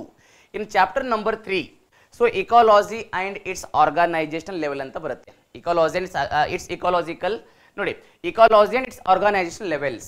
ಸೊ ಪರಿಸರ ವಿಜ್ಞಾನ ಮತ್ತು ಅದರ ಸಾಂಸ್ಥಿಕ ಮಟ್ಟಗಳು ಅಂತೇಳಿ. ಇದು ತುಂಬಾನೇ ಇಂಪಾರ್ಟೆಂಟ್ ಟಾಪಿಕ್. ಇದು ಕೂಡ ಯಾವುದೇ ಒಂದು ಪರಿಸರ ಕರೆಕ್ಟಾಗಿ ಕೇಳ್ಕೊಳ್ಳಿ, ಯಾವುದೇ ಒಂದು ಪರಿಸರಲ್ಲಿ ಇರಬೇಕಂದ್ರೆ, ಒಂದು ಪರಿಸರ ಅಂದರೆ ಎನ್ವೈರ್ಮೆಂಟ್ ಇರಬೇಕಂದ್ರೆ ಇವೆಲ್ಲ ಲೆವೆಲ್ಸ್ ಇರಲೇಬೇಕು ಅಂತ. ಏನೆಲ್ಲ ಲೆವೆಲ್ಸ್? ಒಂದು ಆರ್ಗ್ಯಾನಿಸಮ್ ಅಂದರೆ ಒಂದು ಜೀವಿ ಅಲ್ಲಿ ಇರಲೇಬೇಕು, ಜೀವಿ ಸಂಖ್ಯೆ ಅಂದರೆ ಪಾಪ್ಯುಲೇಷನ್ ಅಂದರೆ ಜೀವಿ ಒಂದು ಗುಂಪು ಅಲ್ಲಿ ಇರಲೇಬೇಕು, ಅದಾದಮೇಲೆ ಕಮ್ಯುನಿಟಿ ಸಮುದಾಯ ಅಲ್ಲಿ ಇರಲೇಬೇಕು, ಇಕೋಸಿಸ್ಟಮ್ ಪರಿಸರ ವ್ಯವಸ್ಥೆ, ರೈಟ್. ಆಮೇಲೆ ಜೀವಿ ಸಮೂಹ ಬಯೋಮ್ಸ್ ಅಂತಿರುತ್ತೆ, ಆಮೇಲೆ ಬಯೋಸ್ಪಿಯರ್ ಜೀವಗೋಳ ಅಂತಿರುತ್ತೆ. ಯಾವುದೇ ಒಂದು ಪರಿಸರ ಅಂತ ಅನ್ಕೋಬೇಕಂದ್ರೆ ಇಷ್ಟೆಲ್ಲ ಇರಲೇಬೇಕು ಅಂತ. ಜೀವಿಗಳಿರಬೇಕು, ಜೀವಿ ಸಂಖ್ಯೆ ಇರಬೇಕು, ರೈಟ್, ಸಮುದಾಯ ಇರಬೇಕು, ಆ್ಯಂಡ್ ಪರಿಸರ ವ್ಯವಸ್ಥೆ ಇರಬೇಕು, ಜೀವಿ ಸಮೂಹ ಇರಬೇಕು ಮತ್ತು ಜೀವಗೋಳ ಇರಬೇಕು. ಯಾಕಂದರೆ ಈ ಭೂಮಿ ಮೇಲೆ ಕರೆಕ್ಟಾಗಿ ಕೇಳ್ಕೊಳ್ಳಿ, ಈಗ ಭೂಮಿ ಮೇಲೆ ಅರ್ತ್ ಮೇಲೆ ಅಥವಾ ಈ ಭೂಮಿ ಮೇಲೆ ಈಗ 4 ಪ್ರಮುಖ ಸ್ಪಿಯರ್ಸ್ ಕಂಡು ಬರ್ತವೆ. 4 ಸ್ಪಿಯರ್ಸ್ ಅಥವಾ 4 ಗೋಳಗಳು ಅಂತ ಕರಿತೀವಿ. 4 ಗೋಳಗಳು, ಒಂದು ಶಿಲಾಗೋಳ, ಒಂದು ವಾಯುಗೋಳ, ಒಂದು ಜಲಗೋಳ ಮತ್ತು ಒಂದು ಜೀವಗೋಳ ಅಂತ ಕರಿತೀವಿ. ಕರೆಕ್ಟಾಗಿ ಕೇಳ್ಕೊಳ್ಳಿ. ಸೊ ಲಿಥೋಸ್ಪಿಯರ್ ಅಂದರೆ ಶಿಲಾಗೋಳ, ಎರಡನೇದು ಆಟ್ಮೋಸ್ಪಿಯರ್ ಅಂದರೆ ವಾಯುಗೋಳ, ಆ್ಯಂಡ್ ಮೂರನೇದು ಬರುತ್ತೆ ಯಾವುದು, ಜಲಗೋಳ ಅಂತೇಳಿ, ಜಲಗೋಳ. ಆ್ಯಂಡ್ 3 ಒಳಗೊಂಡಿರುವಂಥ ಆ ಒಂದು ಅಥವಾ 3 ಕರೆಕ್ಟಾಗಿ ಕೇಳ್ಕೊಳ್ಳಿ. ಸೊ ಜೀವಿಗಳಿರುವಂಥ ಭಾಗಕ್ಕೆ ನಾವು ಬಯೋಸ್ಪಿಯರ್ ಅಥವಾ ಜೀವಗೋಳ ಅಂತ ಕರಿತೀವಿ. ಜೀವಿಗಳಿರುವಂಥ ಭಾಗ ನೋಡಿ, ಜೀವಿಗಳಿರುವಂತಹ ಶಿಲಾಗೋಳದ ಭಾಗ, ಜೀವಿಗಳಿರುವಂತಹ ವಾಯುಗೋಳದ ಭಾಗ, ಜೀವಿಗಳಿರುವಂತಹ ಜಲಗೋಳದ ಭಾಗಕ್ಕೆ ನಾವು ಬಯೋಸ್ಪಿಯರ್ ಅಥವಾ ಜೀವಗೋಳ ಅಂತ ಕರಿತೀವಿ. ಇದು ತುಂಬಾ ಇಂಪಾರ್ಟೆಂಟ್. ತುಂಬ ಸಲ ಇದರ ಮೇಲೆ ಕ್ವಶನ್ಸ್ ಕೇಳಿದ್ದಾರೆ. ಜೀವಗೋಳ ಅಂದರೇನು, ಜೀವಿ ಸಮೂಹ ಅಂದರೇನು, ಆ್ಯಂಡ್ ನಮ್ಮ ಭೂಮಿಯ ಮೇಲೆ ಒಟ್ಟು ಎಷ್ಟು ಜೀವಿ ಸಮೂಹಗಳಿದ್ದಾವೆ ಅಂತ ಕೂಡ ಕ್ವಶನ್ಸ್ ಕೇಳಿದ್ದಾರೆ. ಸೊ ಇಲ್ಲಿ ಭಾರತದಲ್ಲಿ ಅಥವಾ ಜಗತ್ತಿನಲ್ಲಿ ಒಟ್ಟು 11 ಜೀವಿ ಸಮೂಹಗಳಿದ್ದಾವೆ, ರೈಟ್, 11. ಅದನ್ನು ಕೆಲವರು ಕೇಳಿರ್ತೀರಾ, ತೈಗಾ ಬಯೋಮ್ ಅಂತ ಕೇಳಿರ್ತೀರಾ, ಫಾರೆಸ್ಟ್ ಬಯೋಮ್ ಅಂತ ಕೇಳಿರ್ತೀರಾ, ರೈಟ್. ಮತ್ತು ಹುಲ್ಲುಗಾವಲು ಗ್ರಾಸ್ಲ್ಯಾಂಡ್ ಬಯೋಮ್ ಅಂತ ಕೇಳಿರ್ತೀರಾ, ಟುಂಡ್ರಾ ಬಯೋಮ್ ಅಂತ ಕೇಳಿರ್ತೀರಾ. ಈ ಥರ ಒಟ್ಟು 11 ಬಯೋಮ್ಸ್ಗಳಿದ್ದಾವೆ, 11 ಜೀವಿ ಸಮೂಹಗಳಿದ್ದಾವೆ. ಸೊ ನಾವು ಅದನ್ನು ಕೂಡ ನಾವು ಮಾಡೋಣಂತೆ, ಡೀಟೇಲ್ ಆಗಿ ಡಿಸ್ಕಸ್ ಮಾಡೋಣಂತೆ, ರೈಟ್. ಸೊ ಇದು ನಿಮಗೆ chapter number 3. So chapter number 3 ಆದಮೇಲೆ ಸೊ ಚಾಪ್ಟರ್ ನಂಬರ್ 4 ಅಂತೂ ತುಂಬಾ ಇಂಪಾರ್ಟೆಂಟ್ ಚಾಪ್ಟರ್. ಸೊ ಒಂದು PC ದಿಂದ ಆಲ್ಮೋಸ್ಟ್ PC ಆಗಿರ್ಬೋದು, PSI ಆಗಿರ್ಬೋದು, FDA, SDA ಯಾವುದೇ ಎಕ್ಸಾಮ್ ತಗೊಳ್ಳಿ ನೀವು, ಪ್ರತಿ ವರ್ಷ 1 ಇಲ್ಲ 2 ಕ್ವಶನ್ ಬಂದೇ ಬರ್ತವೆ. ಎಲ್ಲಿಂದ? Biodiversity and it's conservation. So ಜೀವ ವೈವಿಧ್ಯತೆ ಮತ್ತು ಅದರ ಸಂರಕ್ಷಣೆ ಅಂತೇಳಿ. ಇದು ಯಾಕೆ ಇಷ್ಟೊಂದು ಇಂಪಾರ್ಟೆಂಟ್ ಅಂದರೆ ನ್ಯಾಷನಲ್ ಪಾರ್ಕ್ಸ್ ಮೇಲೆ ಕ್ವಶನ್ ಬರ್ತವೆ, ರಾಷ್ಟ್ರೀಯ ಉದ್ಯಾನವನಗಳು, ವೈಲ್ಡ್ ಲೈಫ್ ಸ್ಯಾಂಕ್ಚುರೀಸ್ ವನ್ಯಜೀವಿ ಅಭಯಾರಣ್ಯಗಳು, ಬಯೋಸ್ಪಿಯರ್ ರಿಸರ್ವ್ಸ್ ಜೀವಗೋಳ ಮೀಸಲು ಪ್ರದೇಶ, ಆ್ಯಂಡ್ ಟೈಗರ್ ರಿಸರ್ವ್ಸ್ ಹುಲಿ ಮೀಸಲು ಪ್ರದೇಶ, ಎಲಿಫೆಂಟ್ ರಿಸರ್ವ್ಸ್ ಆನೆ ಮೀಸಲು ಪ್ರದೇಶ, ಕಾನ್ಸರ್ವೇಷನ್ ರಿಸರ್ವ್ಸ್ ಸಂರಕ್ಷಣಾ ಮೀಸಲು ಪ್ರದೇಶ, ಆ್ಯಂಡ್ ಕಮ್ಯುನಿಟಿ ರಿಸರ್ವ್ಸ್ ಸಮುದಾಯ ಮೀಸಲು ಪ್ರದೇಶ. ಈ ರೀತಿಯಾಗಿ ಸೊ ನಿಮಗೆ ಡಿಫ್ರೆಂಟ್ ಒಂದು ಪ್ರೊಟೆಕ್ಟೆಡ್ ಏರಿಯಾಸ್ ಅಥವಾ ಸಂರಕ್ಷಿತ ಪ್ರದೇಶಗಳ ಮೇಲೆ ಕ್ವಶನ್ಸ್ ಕೇಳ್ತಾರೆ. ಆ್ಯಂಡ್ ಈ ಟಾಪಿಕ್ ಮೇಲೆ ಪ್ರತಿ ವರ್ಷ ಮಿನಿಮಮ್ ಯಾವುದೇ ಎಕ್ಸಾಮ್ ತಗೊಳ್ಳಿ ನೀವು, ಸೊ ಈವನ್ IAS ನಲ್ಲಿ ಕೂಡ ಕ್ವಶನ್ಸ್ ಕೇಳ್ತಾರೆ. IAS ಎಕ್ಸಾಮ್ ಆಗಿರ್ಬೋದು, KS ಎಕ್ಸಾಮ್ ಆಗಿರ್ಬೋದು, ಅಥವಾ PSI ಆಗಿರ್ಬೋದು, ಅಥವಾ PC ಎಕ್ಸಾಮ್ ಆಗಿರ್ಬೋದು, ಅಥವಾ FDA, SDA ಅಥವಾ PDO ಕೂಡ ಎಕ್ಸಾಮ್ ಆಗಿರ್ಬೋದು. ಯಾವುದೇ ಎಕ್ಸಾಮ್ ತಗೊಳ್ಳಿ ಕ್ವಶನ್ಸ್ ಕೇಳ್ತಾರೆ. ಈ ನ್ಯಾಷನಲ್ ಪಾರ್ಕ್ಸ್ ಮೇಲೆ ಮತ್ತು ವನ್ಯಜೀವಿ ಅಭಯಾರಣ್ಯಗಳ ಮೇಲೆ, ಜೀವಗೋಳ ಮೀಸಲು ಪ್ರದೇಶದ ಮೇಲೆ ಆ್ಯಂಡ್ ಹುಲಿ ಮೀಸಲು ಪ್ರದೇಶದ ಮೇಲೆ ಕ್ವಶನ್ಸ್ ತುಂಬ ಸರಿ ಕೇಳಿದ್ದಾರೆ. ರೈಟ್, ಈಗ ಏನೇನು ಕ್ವಶನ್ ಕೇಳ್ಬೋದಂದರೆ, ಸೊ ಭಾರತದ ಅತ್ಯಂತ ದೊಡ್ಡ ನ್ಯಾಷನಲ್ ಪಾರ್ಕ್ ಯಾವುದೊಂದು ಕ್ವಶನ್ ಕೇಳ್ಬೋದು, ಅಥವಾ ಅತ್ಯಂತ ಚಿಕ್ಕ ನ್ಯಾಷನಲ್ ಪಾರ್ಕ್ ಯಾವುದೊಂದು ಕ್ವಶನ್ ಕೇಳ್ಬೋದು, ಅಥವಾ ಇವಾಗ ಭಾರತದಲ್ಲಿ ಇತ್ತೀಚೆಗೆ ಸೊ ಡಿಕ್ಲೇರ್ ಅಥವಾ ಘೋಷಣೆ ಮಾಡಿರುವಂತಹ ನ್ಯಾಷನಲ್ ಪಾರ್ಕ್ ಅಂತ ಯಾವುದೊಂದು ಕ್ವಶನ್ ಕೇಳಬಹುದು. ಆ್ಯಂಡ್ ಇನ್ನೊಂದು ಇವಾಗ ತುಂಬ ನ್ಯೂಸ್ ಆಗಿರೋದು ಯಾವುದು, ಪ್ರಾಜೆಕ್ಟ್ ಚೀತಾ ಅಂತೇಳಿ. ಕರೆಕ್ಟಾಗಿ ಕೇಳ್ಕೊಳ್ಳಿ, project cheetah. So project cheetah ಅವ್ರು ಇನ್ನೊಂದು ಕ್ವಶನ್ ಕೇಳ್ತಾರೆ, ಪ್ರಾಜೆಕ್ಟ್ ಚೀತಾ ಅಥವಾ ಚೀತಾ ಯೋಜನೆ ಅಂತ ಕ್ವಶನ್ ಕೇಳ್ತಾರೆ. ಸೊ ಚೀತಾ ಯೋಜನೆ ಯಾವ ರಾಷ್ಟ್ರೀಯ ಉದ್ಯಾನವನದಲ್ಲಿ ನಡೀತಾ ಇದೆ ಅಂತ ಕ್ವಶನ್ ಕೇಳ್ತಾರೆ. ಸೊ ಅದಕ್ಕೆ ಪ್ರತಿಯೊಂದು ಕೂಡ ನೀವು ಇಂಟರ್ಲಿಂಕ್ ಮಾಡಿ ಓದಿದರೆ so you will definitely clear the exam in the first go itself. So ಒಂದೇ ಪ್ರಯತ್ನದಲ್ಲಿ ನೀವು ಎಕ್ಸಾಮ್ನ ಪಾಸ್ ಮಾಡಬಹುದು. ಅದಕ್ಕೆ ನಿಮಗೆ ಏನು ಬೇಕು ಅಂದರೆ ಯಾವುದೇ ಒಂದು ಟಾಪಿಕ್ನ ನಾವು ಯಾವ ರೀತಿ ಇಂಟರ್ಲಿಂಕ್ ಮಾಡಬೇಕು ಅಂತ ಗೊತ್ತಿರಬೇಕು. ಆ್ಯಂಡ್ ನಾವು ಇಲ್ಲಿ ಇದ್ದೀವಿ ನಿಮಗೆ ಇಂಟರ್ಲಿಂಕ್ ಮಾಡಿ ಪಾಠ ಮಾಡೋಕ್ಕೆ. ರೈಟ್, ಸೊ ಈ 360 ಟಾರ್ಗೆಟ್ 360 ಪ್ಲ್ಯಾಟ್ಫಾರ್ಮಲ್ಲಿ ಸೊ ಪ್ರತಿಯೊಬ್ಬರು ಕೂಡ ರೈಟ್, ಸೊ ನೀವು ಮೆಂಟಲಿಬಿಟಿ ಕ್ಲಾಸಸ್ ಎಲ್ಲ ಕೇಳುವಾಗ ನಿಮಗೆ ಸುದರ್ಶನ್ ಸರ್ ತುಂಬ ಬ್ಯೂಟಿಫುಲ್ ಆಗಿ ನಿಮಗೆ ಇಂಟರ್ಲಿಂಕ್ ಮಾಡಿ ತುಂಬ ನೀಟಾಗಿ ಮಾಡಿಕೊಡ್ತಾರೆ. ಅದೇ ರೀತಿಯಾಗಿ ಶಾಂತಪ್ಪ ಸರ್ ಆಗಿರ್ಬೋದು, ಹುಸೇನಪ್ಪ ಸರ್ ಆಗಿರ್ಬೋದು, ತುಂಬ ವಂಡರ್ಫುಲ್ ಟೀಮ್ ಇದೆ. ಆ ಎಲ್ಲ ಟೀಮ್ದಿಂದ ಸೊ ಅವರೆಲ್ಲ ಹೆಂಗಂದರೆ ಒಂದು ಟೈಪ್ ಆಫ್ ಅಂದರೆ ಒಂದು ಸಕ್ಸಸ್ಫುಲ್ ಆಗಿರುವಂಥ ವ್ಯಕ್ತಿಗಳು, ಯಶಸ್ವಿ ಆಗಿರುವಂಥ ವ್ಯಕ್ತಿಗಳು. ಅಂಥ ಯಶಸ್ವಿ ಆಗಿರುವಂಥ ವ್ಯಕ್ತಿಗಳಿಂದ ಪಾಠ ಕೇಳಿದ್ರೆ ಸೊ ನಿಮ್ಮ ಸಕ್ಸಸ್ ತುಂಬ ಬೇಗ ಸಿಕ್ಬಿಡುತ್ತೆ, ಅಥವಾ ನಿಮ್ಮ ಸಕ್ಸಸ್ ನಿಮಗೆ ಈಸಿ ಆಗಿಬಿಡುತ್ತೆ. ರೈಟ್, ಸೊ ಇದು ನಿಮಗೆ ಚಾಪ್ಟರ್ ನಂಬರ್ 4. ಇನ್ನು ಚಾಪ್ಟರ್ ನಂಬರ್ 5 ಏನಂದರೆ ಚಾಪ್ಟರ್ ನಂಬರ್ 4 ಇದು ಬರುತ್ತೆ. ಮತ್ತೆ ನಿಮಗೆ ಸ್ಯಾಕ್ರೆಡ್ ಗ್ರೂವ್ಸ್ ಬಗ್ಗೆ ಬರುತ್ತೆ, ಬಯೋಡೈವರ್ಸಿಟಿ ಹೆರಿಟೇಜ್ ಸೈಟ್ಸ್ ಮೇಲೆ ಕ್ವಶನ್ಸ್ ಕೇಳ್ತಾರೆ. ಆ್ಯಂಡ್ ಬಯೋಡೈವರ್ಸಿಟಿ ಹಾಟ್ಸ್ಪಾಟ್ಸ್ ಇದೊಂದು ತುಂಬಾ ಇಂಪಾರ್ಟೆಂಟ್ ಟಾಪಿಕ್. ಇದು ಬಯೋಡೈವರ್ಸಿಟಿ ಹಾಟ್ಸ್ಪಾಟ್ಸ್ ಅಂತೇಳಿ ಜೀವ ವೈವಿಧ್ಯತೆಯ ಬಿಸಿ ತಾಣಗಳು ಅಂತ ಕ್ವಶನ್ ಕೇಳ್ತಾರೆ. ಆ್ಯಂಡ್ ಇವಾಗ ಇಂಡಿಯಾದಲ್ಲಿ 4 ಇದಾವೆ ಬಯೋಡೈವರ್ಸಿಟಿ ಹಾಟ್ಸ್ಪಾಟ್ಸ್. ರೈಟ್, ಕೆಲವರಿಗೆ ಗೊತ್ತಿರಬಹುದು. ಆ 4 ಯಾವ್ಯಾವ ಅಂದರೆ, ಒಂದು ವೆಸ್ಟರ್ನ್ ಘಾಟ್ಸ್ ಇದೆ, ಹಿಮಾಲಯ ಇದೆ, ನಾರ್ತ್ ಈಸ್ಟರ್ನ್ ಸ್ಟೇಟ್ಸ್ ಅಂದರೆ ಈಶಾನ್ಯ ರಾಜ್ಯಗಳಿದ್ದಾವೆ, ಪ್ಲಸ್ ಅಂಡಮಾನ್ ನಿಕೋಬಾರ್ ದ್ವೀಪಗಳು. ಈ ರೀತಿಯಾಗಿ 4 ಬಯೋಡೈವರ್ಸಿಟಿ ಹಾಟ್ಸ್ಪಾಟ್ಸ್ಗಳಿದ್ದಾವೆ. ಆ್ಯಂಡ್ ಅದನ್ನೇ ಯಾಕೆ ಆಯ್ಕೆ ಮಾಡಿದ್ದಾರೆ ನೋಡಿ, ಭಾರತ ಇಷ್ಟು ದೊಡ್ಡದಾಗಿದೆ. ಸೊ ಇಡೀ ಜಗತ್ತಿನಲ್ಲಿ ಭಾರತ 7ನೇ ಅತ್ಯಂತ ದೊಡ್ಡ ರಾಷ್ಟ್ರ. ಇದು 7ನೇ ದೊಡ್ಡ ರಾಷ್ಟ್ರ ಇದ್ರೂ ಸಹಿತ 4 ಆಯ್ಕೆ ಆಗಿದ್ದಾವೆ. ಸೊ 4 ಆಯ್ಕೆ ಆಗಿದ್ದಾವೆ ಅಂದರೆ ಅದಕ್ಕೆ ಏನಾದರೂ ಕ್ರೈಟೀರಿಯಾ ಇರಲೇಬಹುದು, ಕ್ರೈಟೀರಿಯಾ ಇರಲೇಬೇಕು, ಅಥವಾ ಮಾನದಂಡಗಳು ಇರಲೇಬೇಕು ಅಂತ. ಆ ಏನು ಮಾನದಂಡಗಳು, ಯಾವ ಆಧಾರದ ಮೇಲೆ ಅದನ್ನು ಆಯ್ಕೆ ಮಾಡ್ತಾರೆ, ರೈಟ್, ಅದು ನಾವು ಪ್ರತಿಯೊಂದು ಕೂಡ ನಾವು ಡಿಟೇಲ್ ಆಗಿ ಡಿಸ್ಕಸ್ ಮಾಡೋಣಂತೆ. ರೈಟ್, ಸೊ ನಿಮಗೆ ಬಯೋಡೈವರ್ಸಿಟಿ ಹೋಪ್ ಸ್ಪಾಟ್ಸ್ ಅಂತ ಟಾಪಿಕ್ ಬರುತ್ತೆ. ಆ್ಯಂಡ್ ಇನ್ನೊಂದು ಮೆಗಾ ಡೈವರ್ಸ್ ಕಂಟ್ರಿ ಅಂತ ಕ್ವಶನ್ ಕೇಳ್ತಾರೆ. ಸೊ ಮೆಗಾ ಡೈವರ್ಸ್ ಕಂಟ್ರಿ ಮೇಲೆ ಯಾಕೆ ಕ್ವಶನ್ಸ್ ಕೇಳ್ತಾರೆ ಅಂದರೆ ನೋಡಿ, ಸೊ ಭಾರತ ಕೂಡ ಒಂದು ಮೆಗಾ ಡೈವರ್ಸ್ ಕಂಟ್ರಿ, ಅಥವಾ ಭಾರತ ವಿವಿಧತೆ ಹೊಂದಿರುವಂಥ ದೇಶ ನಮ್ಮದು. ಸೊ ಇಡೀ ಜಗತ್ತಿನಲ್ಲಿ ಇರೋದೇ ಎಷ್ಟು 17 ದೇಶಗಳಿದ್ದಾವೆ ಅಷ್ಟೇ. ಅತಿ ಹೆಚ್ಚು ಬಯೋಡೈವರ್ಸಿಟಿ ಹೊಂದಿರುವಂಥ 17 ದೇಶಗಳಿದ್ದಾವೆ. ಸೊ ಟೋಟಲ್ 193+ ಕಂಟ್ರಿಗಳಿದ್ದಾವೆ ಇಡೀ ಜಗತ್ತಿನಲ್ಲಿ. ಆದರೆ ಸೊ ಅತಿ ಹೆಚ್ಚು ಬಯೋಡೈವರ್ಸಿಟಿ ಹೊಂದಿರುವಂಥ 17 ದೇಶಗಳಿದ್ದಾವೆ. ಆ 17 ದೇಶಗಳಲ್ಲಿ ಭಾರತ ಕೂಡ ಒಂದು. ಹಾಗಾಗಿ ನಿಮಗೆ ಕ್ವಶನ್ಸ್ ಇಲ್ಲಿಂದ ಬಂದೇ ಬರ್ತವೆ. ರೈಟ್, ಸೊ ನೆಕ್ಸ್ಟ್ ಚಾಪ್ಟರ್ ನೋಡಿ, ಚಾಪ್ಟರ್ ನಂಬರ್ 4 ಇದು ನಿಮಗೆ ಎಕ್ಸ್ ಸಿತು ಅಂತ ಬರುತ್ತೆ. Ex situ method of biodiversity conservation ನೋಡಿ, ಇನ್ ಸಿತು ಮತ್ತು ಎಕ್ಸ್ ಸಿತು ಅಂತೇಳಿ. So in situ method of biodiversity conservation ಅಂದರೆ ಸಸ್ಯಗಳು ಅಥವಾ ಯಾವುದೇ ಒಂದು ಪ್ರಾಣಿಗಳು ಅವು ಕಂಡು ಬರುವಂತಹ ಪ್ರದೇಶದಲ್ಲಿ ರಕ್ಷಣೆ ಕೊಟ್ಟರೆ ನಾವು ಇನ್ ಸಿತು ಅಂತ ಕರಿತೀವಿ. Right, so conservation of species in their existing areas or in their natural ecosystems we call as in situ method of biodiversity conservation. ಇನ್ನು ಎಕ್ಸ್ ಸಿತು ಅಂದರೆ ಅವು ಇರುವಂಥ ಒಂದು ನ್ಯಾಚುರಲ್ ಹ್ಯಾಬಿಟ್ಯಾಟ್ದಿಂದ ಅಥವಾ ಅವು ಕಂಡು ಬರುವಂಥ ಒಂದು ವಾಸಸ್ಥಳದಿಂದ ಸೊ ಬೇರೆ ಕಡೆ ತೆಗೆದುಕೊಂಡು ಹೋಗಿ ಮಾನವ ನಿರ್ಮಿತ ಪರಿಸರ ವ್ಯವಸ್ಥೆಯಲ್ಲಿ ರಕ್ಷಣೆ ಕೊಟ್ಟರೆ ನಾವು ಅದಕ್ಕೆ ಎಕ್ಸ್ ಸಿತು ಅಂತ ಕರಿತೀವಿ. ಎಕ್ಸ್ ಸಿತು ಅಂದರೆ ಬಾಹ್ಯ ಪ್ರದೇಶದಲ್ಲಿ ರಕ್ಷಣೆ ಕೊಟ್ಟರೆ. ಒಂದು ಉದಾಹರಣೆ ನೋಡಿ, ಈಗ ಬಂಡೀಪುರ್ ಟೈಗರ್ ರಿಸರ್ವಲ್ಲಿ ಅಲ್ಲಿರುವಂಥ ಟೈಗರ್ಸ್ಗಳಿಗೆ ಅಲ್ಲೇ ರಕ್ಷಣೆ ಕೊಟ್ಟರೆ ನಾವು ಅದಕ್ಕೆ ಇನ್ ಸಿತು ಅಂತ ಕರಿತೀವಿ. ಆ್ಯಂಡ್ ಈಗ ಬಂಡೀಪುರಲ್ಲಿರುವಂಥ ಟೈಗರ್ಸ್ಗಳನ್ನು ಅಲ್ಲಿಂದ ತೆಗೆದುಕೊಂಡು ಹೋಗಿ ಈಗ ಮೈಸೂರು ಝೂದಲ್ಲಿ ರಕ್ಷಣೆ ಕೊಟ್ಟರೆ ಅದಕ್ಕೆ ನಾವು ಎಕ್ಸ್ ಸಿತು ಅಂತ ಕರಿತೀವಿ. ಸೊ ಎಕ್ಸ್ ಸಿತು ಅಂದ್ರೇನು, ಅವು ಕಂಡು ಬರುವಂತಹ ನೈಸರ್ಗಿಕ ವಾಸಸ್ಥಳದಿಂದ ಹೊರಗಡೆ ರಕ್ಷಣೆ ಕೊಟ್ಟರೆ ಅದು ಎಕ್ಸ್ ಸಿತು ಅಂತ ಆಗುತ್ತೆ. ಅವಿರುವಂತಹ ಸ್ಥಳದಲ್ಲೇ ಕೊಟ್ಟರೆ ನಾವು ಇನ್ಸ್ಟಿಟ್ಯೂಟ್ ಅಂತ ಕರಿತೀವಿ. ಅದೊಂದು ಬ್ಯೂಟಿಫುಲ್ ಟಾಪಿಕ್ ಇದು. ಸೊ ನಾವು ಅದಕ್ಕೆ ಜುಲಾಜಿಕಲ್ ಪಾರ್ಕ್ಸ್ ಪ್ರಾಣಿ ಸಂಗ್ರಹಾಲಯ ಆ್ಯಂಡ್ ಬೊಟಾನಿಕಲ್ ಗಾರ್ಡನ್ ಸಸ್ಯೋದ್ಯಾನ, ಈಗ ಸೀಡ್ ಬ್ಯಾಂಕ್ ಅಂತ ಬರುತ್ತೆ ಸಸ್ಯ ಬೀಜ ರಕ್ಷಣಾ ಕೇಂದ್ರ ಅಂತೇಳಿ, ಆ್ಯಂಡ್ ಜೀನ್ ಬ್ಯಾಂಕ್ ಜೀವಿಗಳ ವಂಶವಾಹಿಗಳ ರಕ್ಷಣಾ ಕೇಂದ್ರ ಅಂತೇಳಿ. ಈ ರೀತಿಯಾಗಿ ನಿಮಗೆ ಬ್ಯೂಟಿಫುಲ್ ಟಾಪಿಕ್ಸ್ಗಳಿದ್ದಾವೆ ಬಯೋಡೈವರ್ಸಿಟಿಯಲ್ಲಿ. ಸೊ ಮತ್ತೇನೆಲ್ಲ ಬರ್ಬೋದು ಇದರಲ್ಲಿ ಬಯೋಸ್ಟಡಿಯಲ್ಲಿ ಅಂದರೆ ನೋಡಿ, ಬಯೋಡೈವರ್ಸಿಟಿ ಈ ಚಾಪ್ಟರಲ್ಲಿ ನಿಮಗೆ ಒಂದು ಟಾಪಿಕ್ ಒಂದು ಕ್ವಶನ್ ಕೇಳ್ತಾರೆ. ಸೊ ಜೀವ ವೈವಿಧ್ಯತೆ ಸಂರಕ್ಷಣೆ ಮಾಡಬೇಕಂದ್ರೆ ಸೊ ಇರುವಂತಹ ಕ್ರಮಗಳು ಬಗ್ಗೆ ಕ್ವಶನ್ ಕೇಳ್ತಾರೆ. ಕ್ರಮಗಳು ಅಥವಾ ಒಂದು ಭಾರತ ಮತ್ತು ವಿದೇಶಿ ಅಥವಾ ಫಾರಿನ್ ಕಂಟ್ರೀಸ್ ಏನೆಲ್ಲ ಆಕ್ಟಿವಿಟೀಸ್ ಅವರು ಅಥವಾ ಏನೆಲ್ಲ ಕ್ರಮಗಳನ್ನು ತೆಗೆದುಕೊಂಡಿದ್ದಾರೆ ಅಂತ. So what all initiatives they have taken so to conserve the biodiversity. So ಜೀವ ವೈವಿಧ್ಯತೆಯನ್ನು ರಕ್ಷಣೆ ಮಾಡೋಗೋಸ್ಕರ ಸೊ ಯಾವೆಲ್ಲ ದೇಶಗಳು ಏನೆಲ್ಲ ಪ್ರಯತ್ನ ಪಟ್ಟಿದ್ದಾವೆ ಅದನ್ನು ನಾವು ಡಿಸ್ಕಸ್ ಮಾಡಬೇಕಾಗತ್ತೆ. ಆ್ಯಂಡ್ ತುಂಬ ಇಂಪಾರ್ಟೆಂಟ್ ಟಾಪಿಕ್ ಆ್ಯಂಡ್ ಅದರ ಮೇಲೆ ಕ್ವಶನ್ಸ್ ತುಂಬ ಸಾರಿ ಕೇಳಿದ್ದಾರೆ. ಒಂದು ಎಕ್ಸಾಂಪಲ್ ನೋಡಿ, ಈಗ ಬೋನ್ ಕನ್ವೆನ್ಷನ್ ಕೆಲವೊಬ್ರು ಕೇಳಿರ್ಬೋದು ಬೋನ್ ಕನ್ವೆನ್ಷನ್ ಬಗ್ಗೆ. ಸೊ ಬೋನ್ ಅನ್ನೋದು ಒಂದು ಸಿಟಿ ಎಲ್ಲಿ ಬರುತ್ತೆ? ಅದು ಜರ್ಮನಿ ದೇಶದಲ್ಲಿ ಬರುತ್ತೆ.